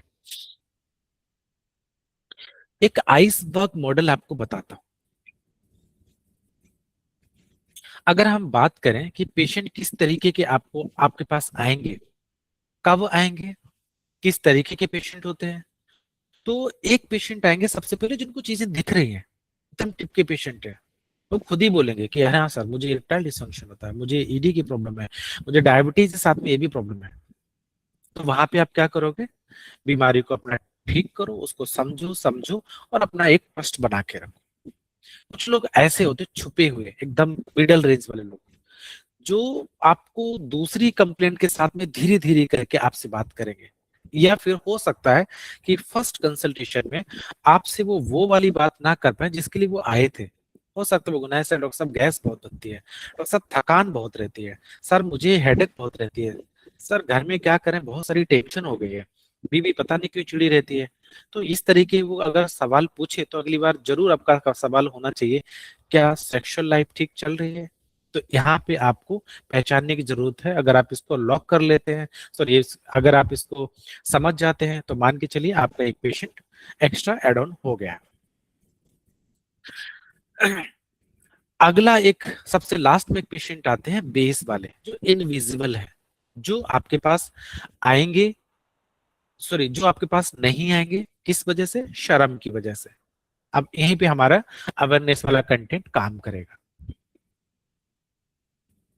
अब आप लोगों को करना क्या है, जब भी आप अपने पेशेंट में, कल से जितने भी पेशेंट है जरूर पूछोगे, चाहे वो डायबिटीज का है, वो ओबेसिटी के हैं, वो थायराइड डिसऑर्डर के हैं, वो स्ट्रेस वाले हैं, या वो आपके गैस्ट्रो वाले हैं, उन सारे पेशेंट को जरूर पूछा करोगे कि क्या आपकी स्ट्रेंथ, एनर्जी, बॉडी में स्टेमिना कैसा है, आप रनिंग कर पा रहे हैं, आप चल पा रहे हैं, आप ऑफिस में फोकस रह पा रहे हैं, आप एक्टिवली काम कर पाते हैं, क्या आप जैसा पहले एनर्जेटिक थे अभी हो।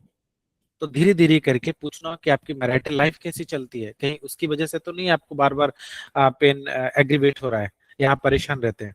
तो मान के चलिए कि हम अगर लाइफ स्टाइल डिसऑर्डर की बात करें तो कम से कम 30 से 35% पेशेंट, अगर 100 पेशेंट आपके पास आते हैं महीने में, तो 30-35 पेशेंट आप सेक्सुअल वेलनेस की यहाँ से निकाल सकते हैं बड़ी इजीली। इसमें आपके एफर्ट चाहिए, आपको उसका पेन पॉइंट समझने की जरूरत है पेशेंट का, कि वो पकड़ना है आपको कि उसका असली रीजन क्या है, बीमारी क्या, वो क्या चाहता है आपसे, वो क्या बताना चाहता है।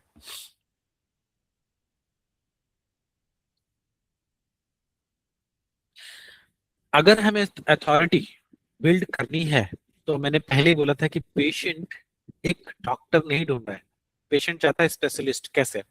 गूगल पे सर्च करेगा, best Ayurvedic sexologist, sexologist in Noida, best Ayurvedic, best treatment for erectile dysfunction in Ayurveda.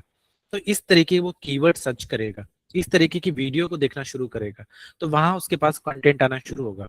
तो अगर आप जनरल डॉक्टर हो तो सच में पेशेंट आपके पास में आ, उतने नहीं आएंगे जितने इसके आ सकते हैं डायरेक्टली, या फिर नए पेशेंट, जो पुराने पेशेंट है वो तो आ ही सकते हैं। मान लो आप किसी किसी के फैमिली फिजिशियन हो, ऑफ कोर्स वो आपके पास आएंगे, आपसे इलाज करवाएंगे, इस प्रॉब्लम के बारे में डिस्कस कर सकते हैं। लेकिन अगर डायरेक्ट आपको चाहिए न्यू पेशेंट मेरे पास आए, तो उसके लिए आपको ये करने की जरूरत है, स्पेशलिस्ट बदलने की जरूरत है, क्योंकि ये फील्ड सबसे ज्यादा ट्रस्ट सेंसिटिव है। एलोपैथ का सबसे बड़ा ड्रॉबैक ये है, लोग कहते हैं कि सर मैं दवाई खाता हूँ तुरंत ही चक्कर आते हैं, मुझे वीकनेस होती है, कुछ समय के बाद दवाई काम नहीं करती है, और हमेशा मुझे दवाई लेनी पड़ती है जब भी मुझे बेडरूम में जाना है। तो ये कब तक चलता रहेगा, कब तक मैं दवाइयाँ खाता रहूंगा, क्या मैं छुपा छुपा के मेडिसिन खाऊं? तो यहाँ पे अगर आप ये आयुर्वेदा का पेशेंट जनरली प्रेफर करता है, वो चाहता है आयुर्वेदा का, आयुर्वेद को कैसे वो सर्च करता है, वो उसे पता है कि ज्यादातर लोगों के आयुर्वेद के साइड इफेक्ट नहीं होते हैं। तो कुल मिला के हमारे लिए अपॉर्चुनिटी है कि लोग पहले ही जानते हैं, अच्छा इसके तो कोई साइड इफेक्ट नहीं है, नहीं ठीक हुए। वो अलग बात है कि हाँ, अगर आप रॉन्ग डायग्नोसिस करोगे, रॉन्ग मेडिसिन दोगे, तो साइड इफेक्ट तो दिखेंगे ही। ज्यादा दवाइयां दे दोगे, साइड इफेक्ट दिखेंगे, उल्टी दस्त कुछ भी हो सकता है। हाँ, लेकिन कम से कम पेशेंट आपसे ट्रस्ट कर रहा है। और सबसे अच्छी चीज है, पेशेंट आपसे 24 घंटे में रिजल्ट एक्सपेक्ट भी नहीं करेगा। आप पेशेंट की पूरी हिस्ट्री देखिए, आप डायग्नोसिस करिए, अपने सीनियर से पूछिए, और उनको कुछ 15 दिन की दवाई दीजिए, तब तक थोड़ा बहुत आराम मिल जाएगा, आपको भी चांस मिल जाएगा उसके बारे में सोचने समझने की, जो क्रिटिकल केसेस आते हैं उसके बारे में। और धीरे धीरे करके आपको पता चल ही जाएगा कि मुझे इसको आगे देना क्या है। तो यहाँ पे आपका एक आयुर्वेद का नॉलेज बहुत ज्यादा काम आने वाला है। आपके आयुर्वेद का जो ट्रस्ट है लोगों पे, लोगों का जो आपके ऊपर ट्रस्ट है, स्पेशली जो पैथी पे ट्रस्ट है, बहुत अच्छा आने वाला है। और ऑलरेडी मैं इंडिया की बात नहीं कर रहा हूँ, बहुत सारे जो नेटिव अमेरिका, नेटिव ऑस्ट्रेलियंस हैं, नेटिव जापानीज हैं, नेटिव यहाँ के नेपाल के हैं, ये लोग भी आयुर्वेदा का ट्रीटमेंट सर्च करते हैं, और उनको पता है इसका बेस्ट ट्रीटमेंट इंडिया में होता है।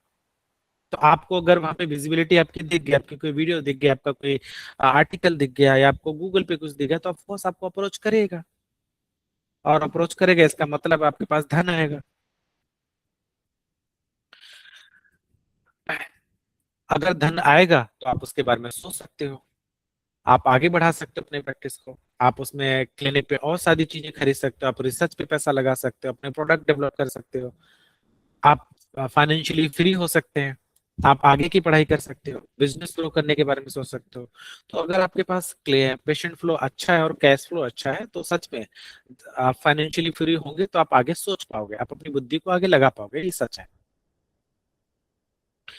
चार अथॉरिटी के इंजन जो मेरे हिसाब से हैं, सबसे पहला क्लिनिकल डेप्थ, यानी कि आपका सही डायग्नोसिस, सही इन्वेस्टिगेशन। पेशेंट आपके पास आएगा तो वो चार टेस्ट करवा के लाएगा, सर मैंने SSBG करवाया था, इसका इतना रिजल्ट आया था, सर मैंने FSH कराया, गूगल तो वह बोल रहा है कि ये वाले टेस्ट करवा लो, यहाँ से पता चल जाता है। तो वहां आपका नॉलेज होना चाहिए, और आपका नॉलेज है, आपने डायग्नोसिस सही बनाई, इन्वेस्टिगेशन सही किया है, आपको पता चला B12 की कमी है तो आपने उसकी दवाई लिख दी, आपको पता चला कि उनको कुछ हार्मोनल इम्बैलेंस, आपने उसको ठीक कर दिया, फैटी लिवर पता चला, आपने उसका इलाज किया, तो पेशेंट को कुछ ना कुछ तो फायदा मिल ही जाएगा। पेट साफ नहीं हो रहा है, उसका पेट साफ होना शुरू हो गया, तो पेशेंट कह गया, अरे वाह, मुझे जब से सर आपकी दवाई दी है इरेक्शन तो अच्छी नहीं हुई है या मेरी एनर्जी तो नहीं बढ़ी, लेकिन हाँ पेट अच्छा साफ हो रहा है, मुझे फील अच्छा हो रहा है, फिर आगे की दवाइयां आप कर सकते हैं। और वैसे भी आयुर्वेद में तो अग्नि और मन की चिकित्सा तो सबसे पहले बोली गई है, तो आपको करनी करनी है। दूसरी जो मैं गैप देखता हूँ मॉडर्न डॉक्टर्स में, यानी कि एलोपैथिक प्रैक्टिशनर में और आयुर्वेद वाले में, तो मुझे ये चीज फील हुई है कि हम लोग थोड़े अंडर कॉन्फिडेंट होते हैं, जो स्पेशली यंग डॉक्टर्स हैं, किसी चीज को, अपनी बात को सामने रखने के लिए, पेशेंट के सामने बात करने में बहुत कम कॉन्फिडेंट रहते हैं। तो अगर आपका कॉन्फिडेंस अच्छा है, आपका नॉलेज अच्छा है, तो पेशेंट आपसे कन्वर्ट होगा, दोबारा आएगा, उसे आराम नहीं मिलेगा तब भी आपके पास एटलीस्ट एक दो कंसल्टेशन लेगा ही लेगा। जब बिल्कुल वो आपके कम्युनिकेशन से खुश नहीं है, आपने बोला कि उसने बोला सर मेरी ये प्रॉब्लम ठीक नहीं हो पा रही है, तो आप उसको बिना कुछ सही जवाब दिए, बिना एक साइंटिफिक नॉलेज दिए, बिना एक आयुर्वेदिक अ, आधार बनाए हुए या बेस बनाते हुए आपने उसको आंसर किया, तो वो शायद आपकी बात नहीं समझ पाएगा और वो पेशेंट आपसे चला जाएगा। तो इसलिए क्लिनिकल डेप्थ होना जरूरी है। और है ये कुछ नहीं, हमारे जो चिकित्सा के चतुष्पाद है वही है, आयुर्वेद में जो बताया गया, उन्हीं को फोकस करना है। थर्ड नंबर आता है विजिबल प्रूफ। विजिबल प्रूफ तब मिलेगा जब आप एजुकेशन कंटेंट तैयार करोगे, आप अपने केसेस मार्केट में दिखाओगे, आप रिव्यूज आपके पेशेंट होंगे, आपके अवार्ड्स हैं, आपको जहां जहां अवार्ड मिले हैं या आपने कोई अच्छे काम किए हैं, जहां भी आपको अवार्ड मिल सकता है वो लेना चाहिए। यहाँ से आप एक विजिबल प्रूफ बनेगा, लोग देखेंगे अच्छा, डॉक्टर को तो अच्छा नॉलेज भी है, लोग तो कई सारे पेशेंट ठीक भी हुए हैं, लोगों ने रिव्यूज भी अच्छे किए हैं, डॉक्टर ने तो अवार्ड भी मिले हुए हैं, तो वो आपके पास में आने के लिए तैयार रहेंगे, आपके पेशेंट बन जाएंगे। थर्ड नंबर पे आता है, फोर्थ नंबर पे आता है कंसिस्टेंसी।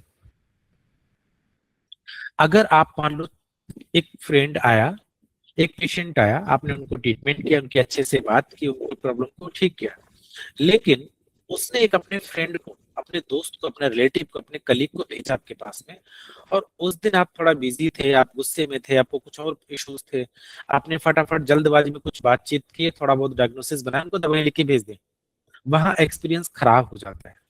तो ये चीज आपने नहीं करी है, नहीं करनी है। पेशेंट अगर उनका कोई आया है या फिर उसने नहीं भी बताया, तो आपको हर पेशेंट को इत्मीनान से समझना है। और अगर आप प्यार से बोलो कि आप एक काम कर लो, आज मैं थोड़ा सा बिजी हूँ, अगर आपके पास टाइम है तो क्या आप मेरे पास कल आ सकते हो? अगर हाँ, तो आप बोलो पेशेंट को कल आ जाइए, क्योंकि मैं आपकी कंसल्टेशन बहुत अच्छे से नहीं ले पाऊंगा। ऐसे आप अगर समझाओगे तो पेशेंट कह रहे, कितने अच्छे डॉक्टर है, बता दिया गलत, देखो अभी को जल्दबाजी में ट्रीटमेंट नहीं करना चाहते हैं, आप बोल दो मुझे कुछ इमरजेंसी इसलिए मुझे जाना पड़ रहा है। तो वहां आपको एक्सपीरियंस खराब नहीं करना है। तो यहाँ से आपका ट्रस्ट और बनेगा। तो ये जो चार इंजन है, इंजन मतलब हमारे चिकित्सा के चतुष्पाद हैं, उन चतुष्पाद को फॉलो करना ही है। और ध्यान रखो कि कोई भी अथॉरिटी, कोई भी बिजनेस, कोई भी कंपनी एक दिन के अंदर नहीं बनती है। अगर आपको चाहिए कि मेरी प्रैक्टिस स्टार्ट हो किसी भी फील्ड में, चाहे सेक्सुअल मेडिसिन हो या कुछ और, तो एक दिन में तो नहीं बनेगी, तो कंफर्म है, कोई पिल तो है नहीं आज खाओ तो थोड़ी देर बाद आपका दर्द दूर हो जाए, ऐसा तो है नहीं। ये चीज आपको खुद ही धीरे धीरे करके स्टार्ट करनी है। बहुत सारी चीजें हैं जो ध्यान रखने वाली चीजें होती हैं अपनी प्रैक्टिस के अंदर। आज के टाइम पे होता क्या है कि लोग ओवर प्रोमिस कर देते हैं। पेशेंट को बोलते हैं अरे मैं गारंटी से बोलता हूँ आपके पेशेंट ठीक, आप ठीक ही हो जाओगे, बस 10 दिन की दवाई लेके देखिए, इसके बाद आप, मैं गारंटी देता हूँ, मैं नहीं ठीक हुआ पैसे वापस कर दूंगा। तो ये आपको नहीं करना है। अगर कोई पेशेंट बोलता भी है, आप जैसे मैं आज के टाइम पे बताऊं, मेरे किसी भी स्टाफ के पास कोई कॉल आती है या फिर पेशेंट मुझसे बोले कि सर इस चीज की कोई गारंटी, मैं सीधे बोलता हूँ no, there is no guarantee. मैं आपकी कंडीशन के अकॉर्डिंग आपकी डायग्नोसिस अच्छी कर रहा हूँ, उसके अकॉर्डिंग मैं मेडिसिन लिख रहा हूँ, और मेरे बताए गए चीजों को आप फॉलो करेंगे। आप अपनी अल्कोहल, स्मोकिंग, आपका स्ट्रेस ये आप मैनेज करोगे, शुगर को कंट्रोल करोगे, मीठा खाना थोड़ा कम करोगे, तो आप 100% ठीक होगे। और ऐसा नहीं करोगे तो रिजल्ट उसी के हिसाब से डिपेंड करेंगे, आपको हो सकता है कम रिजल्ट मिले या टेम्परेरी मिले। तो यहाँ पेशेंट समझता है अरे वाह, कितने सारे डॉक्टर्स हैं, उन्होंने तो गारंटी ली थी पैसे रिटर्न कर दूंगा, मैं ये कर दूंगा, लेकिन ये डॉक्टर मुझे बहुत अच्छे लगे, मैं अगली बार पक्का इनके पास आऊंगा, फिर से दवाई लूंगा। तो यही सेम चीज आपने भी करनी है। क्योंकि आजकल हो क्या रहा है, जो गारंटी वाला वर्ड था, जो 100% रिफंड था, जो 100% रिजल्ट था, जीरो रिस्क था, वो चीजें 10-15 साल पहले बहुत अच्छी चलते थे। जब से मैं आज की बात करूं, 10-15 नहीं, मैं कहूंगा 2019-20 में मैंने ऐसा देखा है कि पेशेंट अब गारंटी नहीं चाहते हैं, वो चाहते हैं मेरा सही इलाज हो और डॉक्टर के मुंह से भी ना सुनो। लेकिन फिर भी आपको बहुत सारे पेशेंट मिलेंगे ऐसे जो बोलेंगे सर गारंटी है क्या, लेकिन आपको गारंटी के बारे में ऐसे शब्दों का प्रयोग नहीं करना है कि हाँ मैं गारंटी लेता हूँ। भले ही एक पेशेंट आपके पास चला जाए, लेकिन उसको इत्मीनान से समझाओ कि नहीं, गारंटी शब्द नहीं यूज करते हम लोग, और एज ए डॉक्टर ये लीगल नहीं है, हम आपका इलाज जरूर अच्छा करेंगे, गारंटी नहीं ले सकते।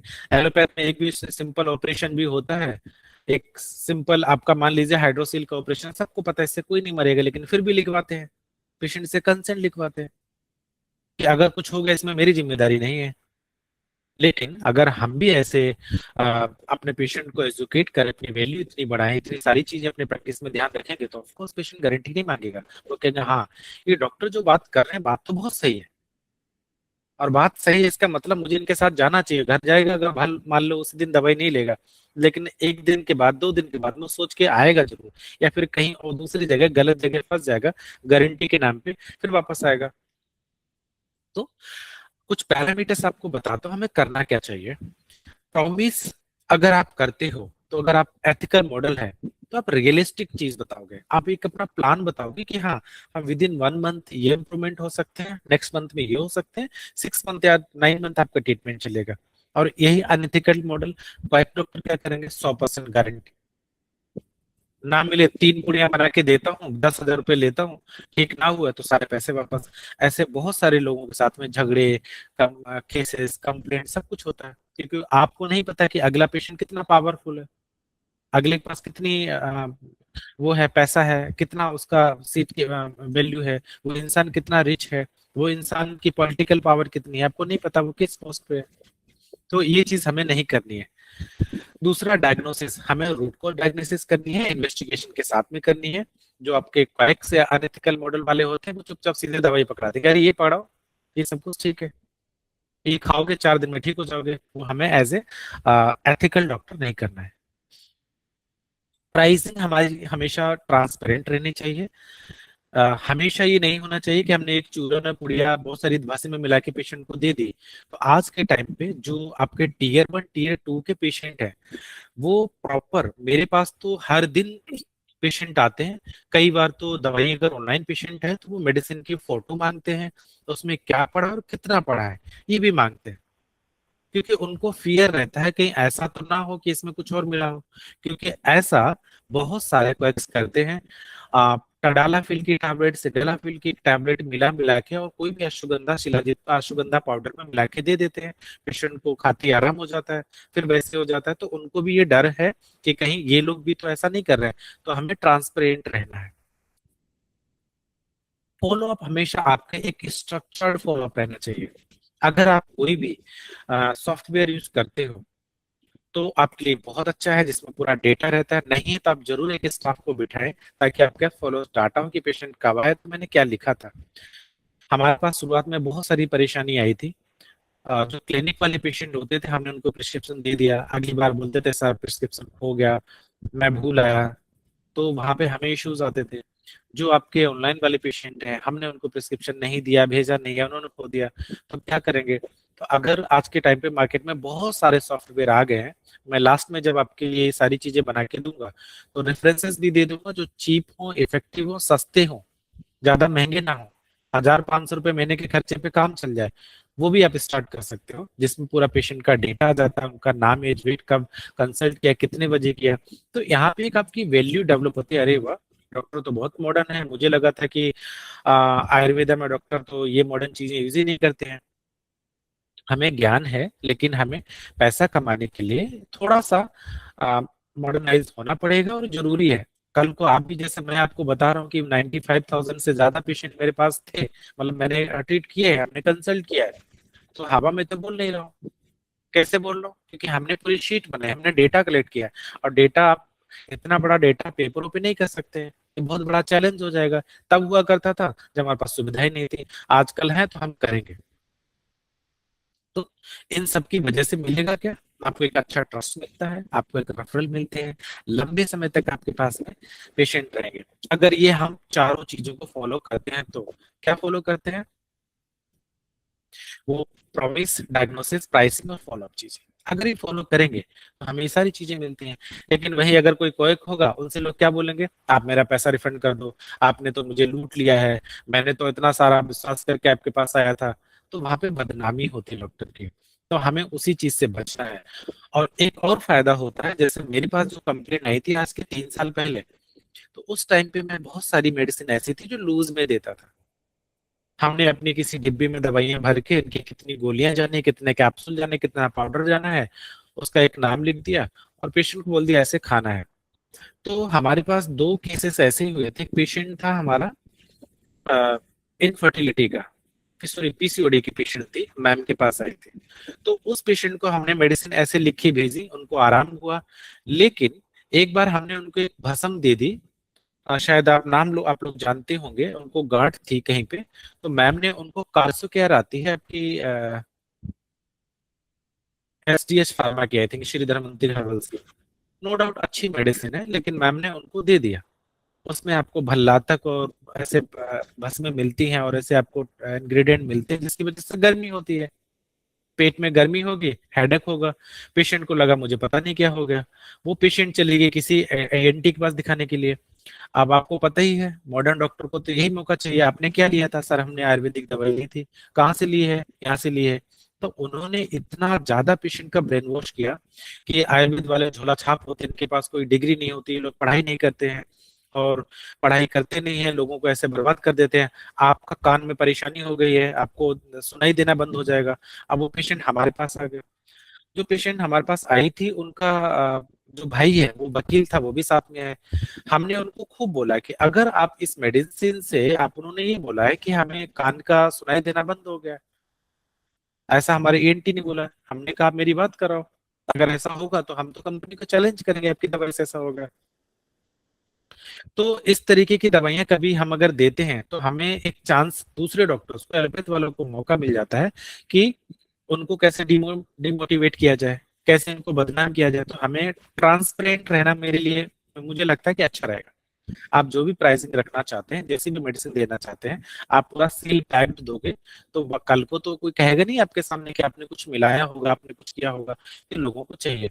कई सारे पेशेंट ये भी चाहते हैं कि मुझे एक बार आप ये बता के, मुझे ये बताओ कि इस दवाई में क्या पड़ा है, ये क्या काम करती है, आपका जो मेडिसिन है वो सारा गवर्नमेंट से ऑथराइज्ड है क्या, उसका सर्टिफिकेट है क्या, सवाल पूछेंगे। क्योंकि लोग होते हैं, कुछ लोग ऐसे भी होंगे जिनको बस नॉलेज नहीं, बस जानना चाहते हैं, या कुछ ज्यादा हेल्थ कॉन्शियस हैं, तो वो पूछेंगे ऐसी चीजें। तो आपका वहां पे जवाब सही होना चाहिए, आपका ट्रस्ट वाला जवाब होना चाहिए। अगर ये सारी चीजें हम करेंगे तो ऑफ कोर्स पेशेंट आपसे कहीं नहीं जाएगा, 100% आपके पास ही रहेगा। तो आज का जो हमारा जनरल इंट्रोडक्शन का सेशन था हम यहीं तक रखते हैं। इसके बाद में कुछ फॉलोअप क्वेश्चंस लेंगे और नेक्स्ट सेशन में हम आगे की चीजें जो मॉड्यूल है उसके बारे में सीखेंगे। धीरे धीरे करके एक एक चीज हमें अपने आप पता चलती जाएगी। At the end of this program एक हमें ऐसा कॉन्फिडेंस जरूर बिल्ड होगा कि yes, now I am ready to practise sexual medicine. मुझे अपने घर में बताने में शर्म नहीं है, मुझे अपने पड़ोसियों को बताने में शर्म नहीं है, मुझे अपने पेशेंट को बताने में शर्म नहीं है। ध्यान रखो, eight the and if you have money, लोग रिस्पेक्ट उसी की करते हैं। अगर आपके पास पैसा है तो फिर वो भूल जाएंगे कि आप कहाँ से पैसा लेके आते हो। लेकिन एज अ डॉक्टर हमें किसी का भी टैबू नहीं बनाना, एटलीस्ट हमें तो नहीं बनाना है, सोसाइटी को भी नहीं बनने देना है। सेक्सुअल प्रॉब्लम सिंपल आपकी बीमारी है जैसे बाकी बीमारियां होती हैं, तो हमें इससे क्यों डरना है, हमें इससे क्यों शर्माना है। तो ये सारी चीजें आपको भी एजुकेट करनी है। और आई होप सेशन में कुछ चीजें सीखने को जरूर मिला होगा। No doubt I am very young vaidya, बहुत ज्यादा नॉलेज नहीं है यहाँ पे जुड़े हुए, बहुत ज्यादा एक्सपीरियंस तो नहीं है, बहुत ज्यादा मैंने आयुर्वेदा को इतना ज्यादा नहीं पढ़ा है। लेकिन हाँ, जो जो चीजें मुझे सिखाई गई हैं, जो मैंने खुद प्रैक्टिस में सीखी हैं, जो चीजें मुझे कहीं और मेरे वैद्य से मिल सकती थी, वो मैंने धीरे धीरे करके खुद सीखी है। और मैंने शायद पहले सेशन में भी बताया था कि ये मेरा दुर्भाग्य रहा है कि मैं जिस कॉलेज में था वहां मुझे ऐसा कभी मौका नहीं मिला, वहां मुझे कोई ऐसा मोटिवेट करने वाला नहीं मिला कि मैं कहीं जाऊं। अगर सच में अब मुझे आज चांस मिलता है तो मैं जरूर एक गुरु तो जरूर बनाऊंगा। शायद भगवान धन्वंतरी मेरी ये भी इच्छा पूरी कर दे अगर मुझे चांस मिला, लेकिन वो होगा तभी जब मैं अपनी प्रैक्टिस से फ्री हूंगा तो। Thank you so much join करने के लिए, आप लोगों ने सुना। और अगले सेशन में हमारा जो आई थिंक परसों हमारा सेशन होगा, कल हम गैप रखेंगे ताकि जो आज आपने सीखा है एटलीस्ट आप विचार करें घर जाके अपने क्लिनिक में कैसा आपका अभी चल रहा है, आप कितना एनहांस करना चाहते हैं, कितनी प्रैक्टिस करना चाहते हैं, आगे क्या करना चाहते हैं। अगर एक रोड मैप बनाने की कोशिश करेंगे तो जरूर बनेगा। और किसी भी वैद्य को चाहे प्रैक्टिस कैसे स्टार्ट करें, फाइनेंशियल कैसे अरेंज करें, हम क्या क्या चीजें करें, तो आप ऐसे मान के चलिए जब भी जरूरत हो आप मुझे ग्रुप में भेजिए। मैं जरूर जिस टाइम मुझे टाइम मिलेगा तो आपके लिए एक स्ट्रक्चर्ड प्लान बना के जरूर दूंगा। मुझे किसी से बनाने की जरूरत नहीं है, बहुत सारी चीजें मैंने खुद सीखी हैं, तो जो मैंने खुद इतनी मेहनत से सीख पाया हूं, तो शायद आपको तुरंत मिले या मुझे कोई दे सकता था। Thank you so much. आज का सेशन में यहीं एंड करता हूँ। अगर किसी के सवाल है तो वैद्य आप प्लीज पूछ लीजिए। डॉक्टर साहब, मैं डॉक्टर राकेश कुमार सिंघल बरेली से बोल रहा हूँ। Yes sir. मैं भी पीलीभीत आयुर्वेदिक कॉलेज से हूँ और मैं ग्रेट सर। 91 में गया था वहाँ पे और 96 में आउट हुआ था। तो आप किस सन थे सर वहाँ? मैं 2014 में। Oh yes sir, yes sir. अच्छा। ग्रेट। तो इसका मतलब डॉक्टर अजय कुमार अग्रवाल सर जो है हम्म। उनको आप जानते होंगे, द्रव्य गुण विभाग में है वो। अभी है वो? आप ही हैं? नहीं, ये नहीं थे इस समय, मेरे टाइम पे नहीं थे। अच्छा अच्छा अच्छा। वाकई में मैं आपको फिर से एक बधाई देना चाहता हूँ। ये wonderful session thank you so much sir, thank you है सो ना। मच। हाँ, बहुत थैंक यू, बढ़िया, बहुत अच्छा। और भगवान आपको बहुत तरक्की दे। ये है। Thank you so much. एक हमारी एक चीज और सर बोल देता हूँ। अ, एक चीज जो मैंने रियलाइज की थी during my session, during my BMS, कि जो लोगों की पीड़ा थी कि आफ्टर बीएमएस व्हाट, 30,000 की जॉब एलोपैथ हॉस्पिटल में, शुरुआत क्लिनिक की कैसे करें। तो ये मेरा वादा है, मैंने आयुर्वेद की कसम खाई है, मैं जब भी करूंगा मरते दम तक करूं, एक चीज जरूर करूंगा कि आयुर्वेद वाला डॉक्टर बीएमएस करने के बाद में एक एलोपैथिक से ज्यादा सैलरी के लिए वो एलिजिबल हो और उसे सैलरी देने वाले लोग हों। No doubt, no doubt sir. मैंने भी 30 साल एलोपैथ की प्रैक्टिस की है। 5 साल एलोपैथ के हॉस्पिटल्स में नौकरी की है। और उसके बाद में अब मैं प्योर पंचकर्मा सेंटर अपना चलाता हूँ 400 गज में। और ग्रेट पूरा ग्रेट प्योर आयुर्वेदा प्रैक्टिस करता हूँ, पेटेंट भी नहीं लेता हूँ। Great great great great. Okay, so हमारा एक चीज बता देता हूँ आपको, नेक्स्ट सेशन हमारा है वो हमारा वेंसडे और उसके बाद में फ्राइडे को होगा। ओके, और किसी का कोई सवाल, कोई question, please let me know. Sir नमस्कार। नमस्कार। Sir I am doctor Rajeev Dhudiya from Ganganagar Rajasthan. Yes. Sir इसकी रिकॉर्डिंग अवेलेबल रहेगी क्या बाद में, ये हाँ, पीडीएफ वगैरह जो यस सारा? यस यस, पीडीएफ मैंने भेज दिया है ग्रुप में, ये आपको शायद वेबसाइट पे अपडेट हो जाएगा जितने अच्छा। सेशन होते रहेंगे। और दूसरा आपका जो रिकॉर्डिंग है वो अवेलेबल रहेगी। कई बार बिजी था ना सर, अटेंड नहीं भी कर पाता तो बंदा तो। डोंट वरी, रिकॉर्डिंग अवेलेबल रहते हैं। ठीक है सर।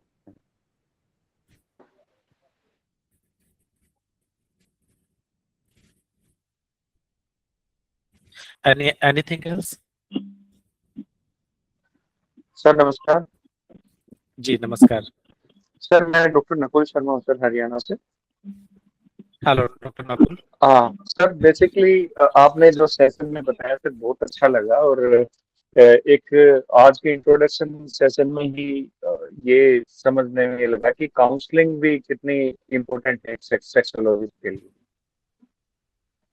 और करेक्ट। आपकी बातों में आपके लेक्चर में वो जानने का मौका मिला, और आगे भी हम सीखेंगे। बेसिकली सर हमारा क्या था, अभी आपने बताया कि बीएमएस डॉक्टर का एक रूट क्या होता है, या वो कि हम क्या करते हैं कि गवर्नमेंट में एलोपैथी हॉस्पिटल में चले जाते हैं जॉब के लिए, सर्वाइव करने के लिए। हम्म।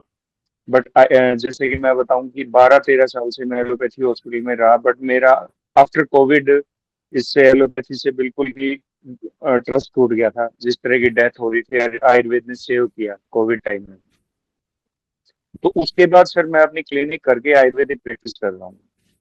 Great great. तो बहुत मेरा सर ये जानना है कि मैं कर सेक्सुअल में ही रहा हूँ, सेक्सुअल उसमें ही। तो मेरा सर क्वेश्चन ये था कि जैसे लाइन ऑफ ट्रीटमेंट में इसमें हम आप हमें बताएंगे कि भाई किस तरह का लाइन ऑफ ट्रीटमेंट रहेगा इसमें, इस कोर्स के दौरान जैसे। मैं सब बताऊंगा।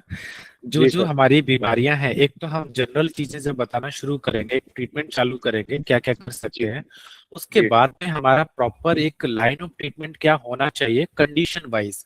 तो मुझे लगता है मैं कम से कम 25 से 30 कंडीशन ऐसी बताने वाला हूं जहां पे चीजें आपको मदद करेंगी। अगर आप, नो डाउट कि आप 100% कोई भी फॉलो नहीं करेगा मेरा ट्रीटमेंट या किसी भी वैद्य का ट्रीटमेंट, आप अपना नॉलेज से ही करेंगे, लेकिन हाँ, हेल्प जरूर मिलेगी। Right sir. हेल्प जरूर मिलेगी। जी sir. Thank you Sir, sir. hello, sir. Hello ma'am.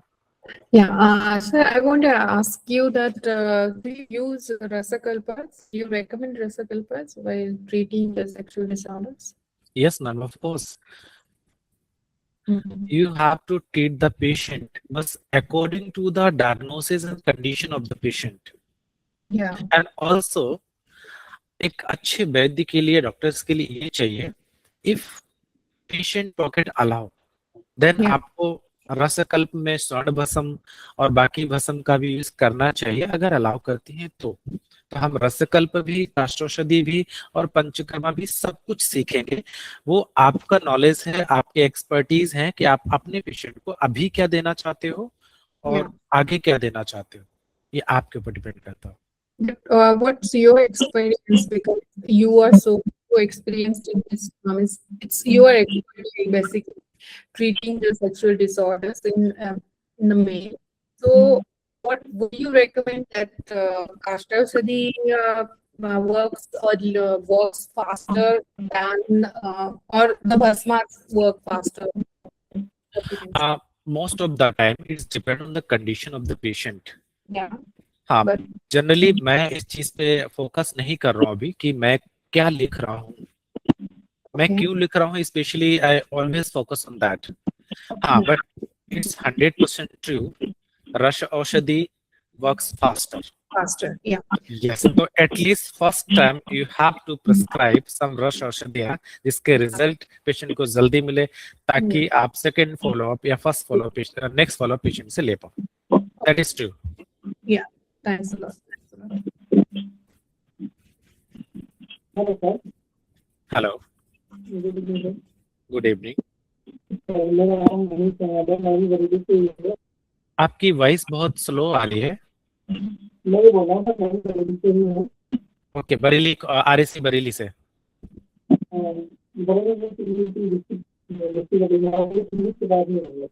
Okay okay, आपकी वॉइस बहुत क्लियर नहीं आ रही मुझे। जी मैं ये बोल रहा था सर, आपके नंबर से आप डाल दीजिए चैट बॉक्स में सॉरी। अपना कॉन्टैक्ट नंबर वगैरह सर। हाँ, वो सारा एक ग्रुप में शायद आपको ऐड किया होगा, वहां से मिल जाएगी चीजें, डोंट वरी। जी थैंक यू। ओके।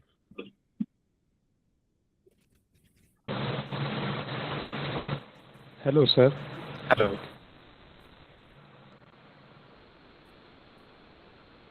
आपने evening meet. Sir. Good evening.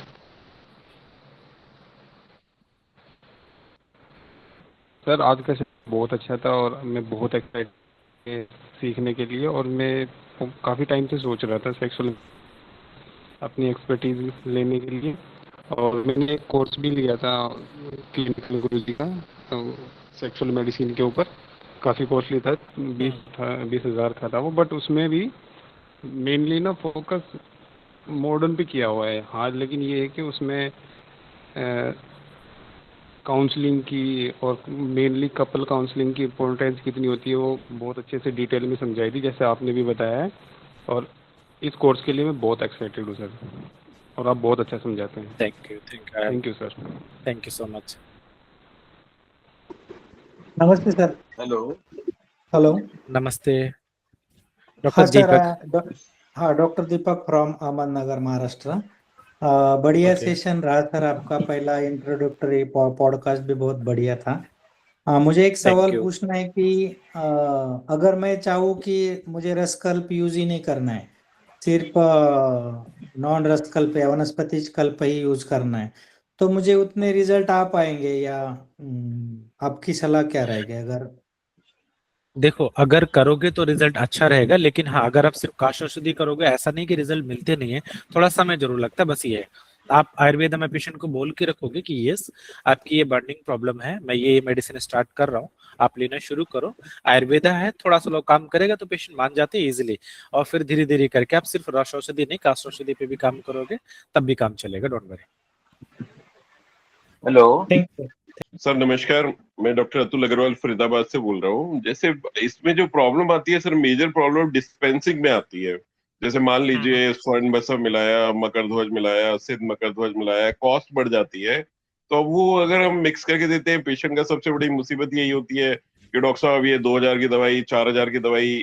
तो ये इस चीज का सॉल्यूशन, जैसे अगर सपोज सिद्ध मकरध्वज दिया, एग्जाम्पल के लिए बात करते हैं, वो 2,000 की 800 रुपए की हुआ, और उसमें रशौस दिया, एग्जाम्पल के लिए स्वर्ण बसव मिला दिया, या जो भी सिल्वर, जो भी XYZ। तो उसमें डिस्पेंसिंग करने में ये प्रॉब्लम जरूर आती है, जब तक या तो अपना ब्रांड बनाया जाए पर्टिकुलर कि हाँ भाई ये 5,000 का है, आदमी ने दे दिया। अब पर्टिकुलर पेशेंट देखकर पर्टिकुलर मेडिसिन मिलाकर उसको वैल्यूएशन पेशेंट को कैसे सेटिस्फाई करा जाए और पेशेंट को किस तरह से समझाया जाए। डोंट वरी, ये मेरा भी बर्निंग प्रॉब्लम था इनिशियली, बट अब सॉल्व हो चुका है, रिजॉल्व हो चुका है। तो हम कौन सी क्लासिकल मेडिसिन, कौन सी पेटेंट मेडिसिन, कौन सी आपकी खुद की मेडिसिन हो सकती है, जरूरी नहीं आप 100% आपकी ब्रांडेड से स्टार्ट करें। धीरे धीरे करके आप 1 2 3 4 5 प्रोडक्ट ऐसे ऐसे लेके आएंगे, तो जो आप बता रहे हो प्रॉब्लम, वो भी सॉल्व हो जाएगी। Okay, thank you. Hello. Yes. Hello. Yes please, एक लोग बोलिए, प्लीज एक लोग।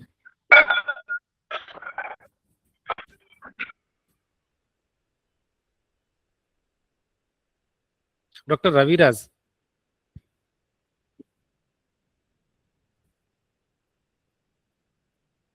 यस, आप बोलिए please.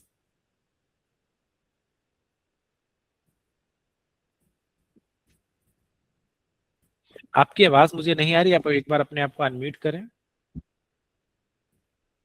Yes doctor Kapil Yadav please. नमस्कार सर। नमस्कार। सर एक क्यू आपने दिया था कि हमको ना कोई मेडिसिन मिक्स नहीं करनी है, ट्रांसपेरेंट रखनी है और सील्ड ही सेल पे देनी है। तो उसमें एक छोटा सा डाउट ये था कि फिर जैसे पेशेंट फिर बाहर से उसको ले लेंगे मार्केट से, और फिर रिपीटिशन का वो रहेगा थोड़ा, उसमें कुछ। देखो, इसमें हम कर क्या सकते हैं कि इनिशियली हमें लगता है कि मान लो एक मेडिसिन है जिसकी कॉस्ट आपकी 200 रुपए की आती है, तो हम कुछ चंद पैसा लगा के एक थर्ड पार्टी मैन्युफैक्चरिंग जो आपका एक स्टार प्रोडक्ट है वो हम बनवा सकते हैं, और उसकी प्राइस आप 200 रुपये लगता था, आप 2000 रुपये रखिए, बाकी मेडिसिन को ऐसे देने दीजिए, तो पेशेंट आपके पास आइए, क्योंकि वो दूसरी मेडिसिन तो कहीं मिलेगी नहीं। तो ये चैलेंज मेरे साथ भी है, लेकिन अब नहीं है। तो कुल मिला के रिजॉल्व करेंगे, कुछ अपनी मेडिसिन, कुछ बाहर की मेडिसिन, कुछ पेटेंट, कुछ क्लासिकल, तो ये प्रॉब्लम इतनी बड़ी नहीं रहेगी। और इससे पहले इंपॉर्टेंट चीज ये है, मैंने आपको जो अभी पिलर्स बताए थे, जितनी सारी चीजें बताई हैं, अगर उन सारी चीजों का प्रैक्टिस करते हो तो पेशेंट बिल्कुल भी बाहर से दवाई नहीं लेगा, वो आपसे लेना चाहेगा। Okay sir, good it, thank you. Doctor Hasan,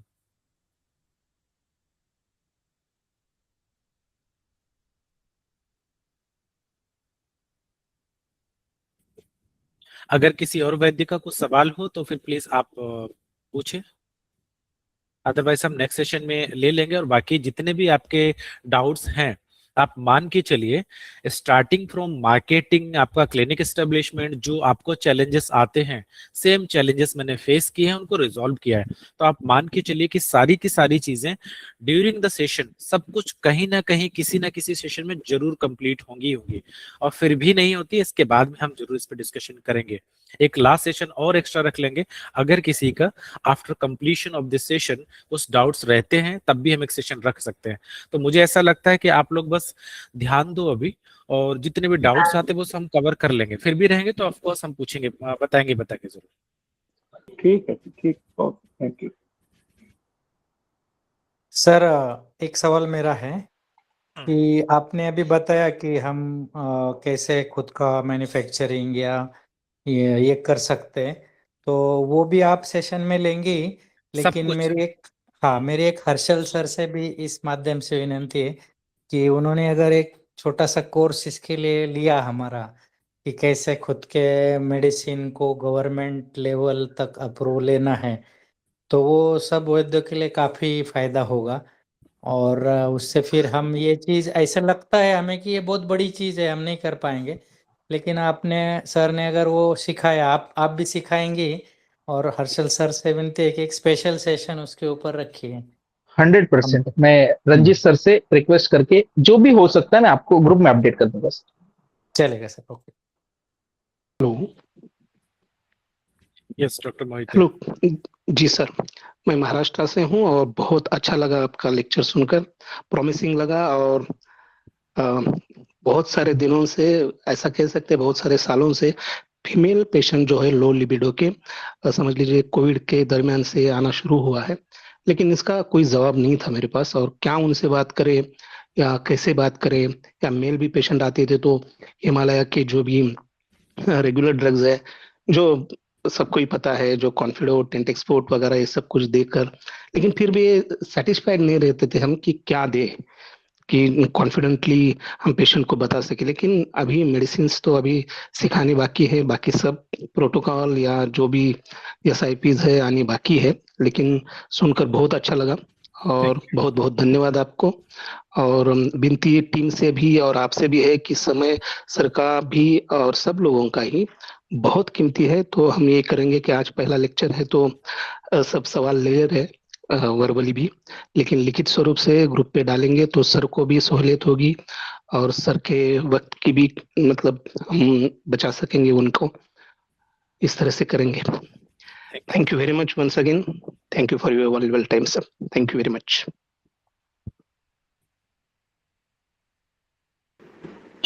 thank you so much sir. मैं अभी फाइनल ईयर का स्टूडेंट हूँ सर, गवर्नमेंट आयुर्वेदिक कॉलेज नागपुर से बोल रहा हूँ सर। आपका सेशन बहुत अच्छा लगा सर, बहुत मोटिवेटिंग था। मुझे भी लग रहा है कि आयुर्वेद में कुछ अच्छा कर सकता हूँ।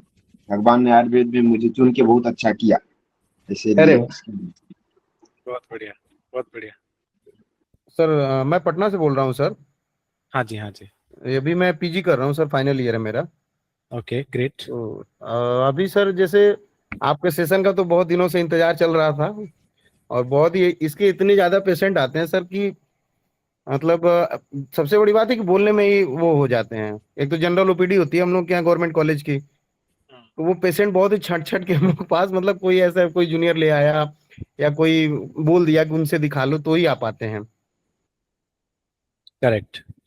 इसलिए सर थोड़ा सा इसमें जो है हम लोग को, और एक चीज और सर कि कोई भी जैसे आप प्रोफार्मा दे रहे हैं या ये सब हम लोग को पीडीएफ में थोड़ा सा अगर प्रोवाइड हो तो अच्छा रहेगा। डोंट वरी, जैसे आपको अभी पीडीएफ दिख रही है हाँ ऐसे ही मैं डिजिटल पीडीएफ कलर्ड आपके लिए बहुत सहूलियत हो, एक ऑर्गेनाइज्ड जैसे मैंने आपको दिखाया एज इट इज मैं सारी चीजों को बना के ही भेजूंगा। Don't worry. हाँ सर, जैसे केस हिस्ट्री लेना है या जो भी हम लोग को बनाना है श्योर, उसमें थोड़ा 100%। सा हेल्प मिलेगी सर। जी sir, thank you sir. Yes sir. हाँ, नेक्स्ट सेशन में फिर से जितना आज का एनर्जेटिक था शायद इससे ज्यादा कॉन्फिडेंस आप नेक्स्ट हर एक सेशन में लेते जाएं। 100%, yes. Okay okay, thank you so Thank much for listening me and good night to everyone, have a nice day.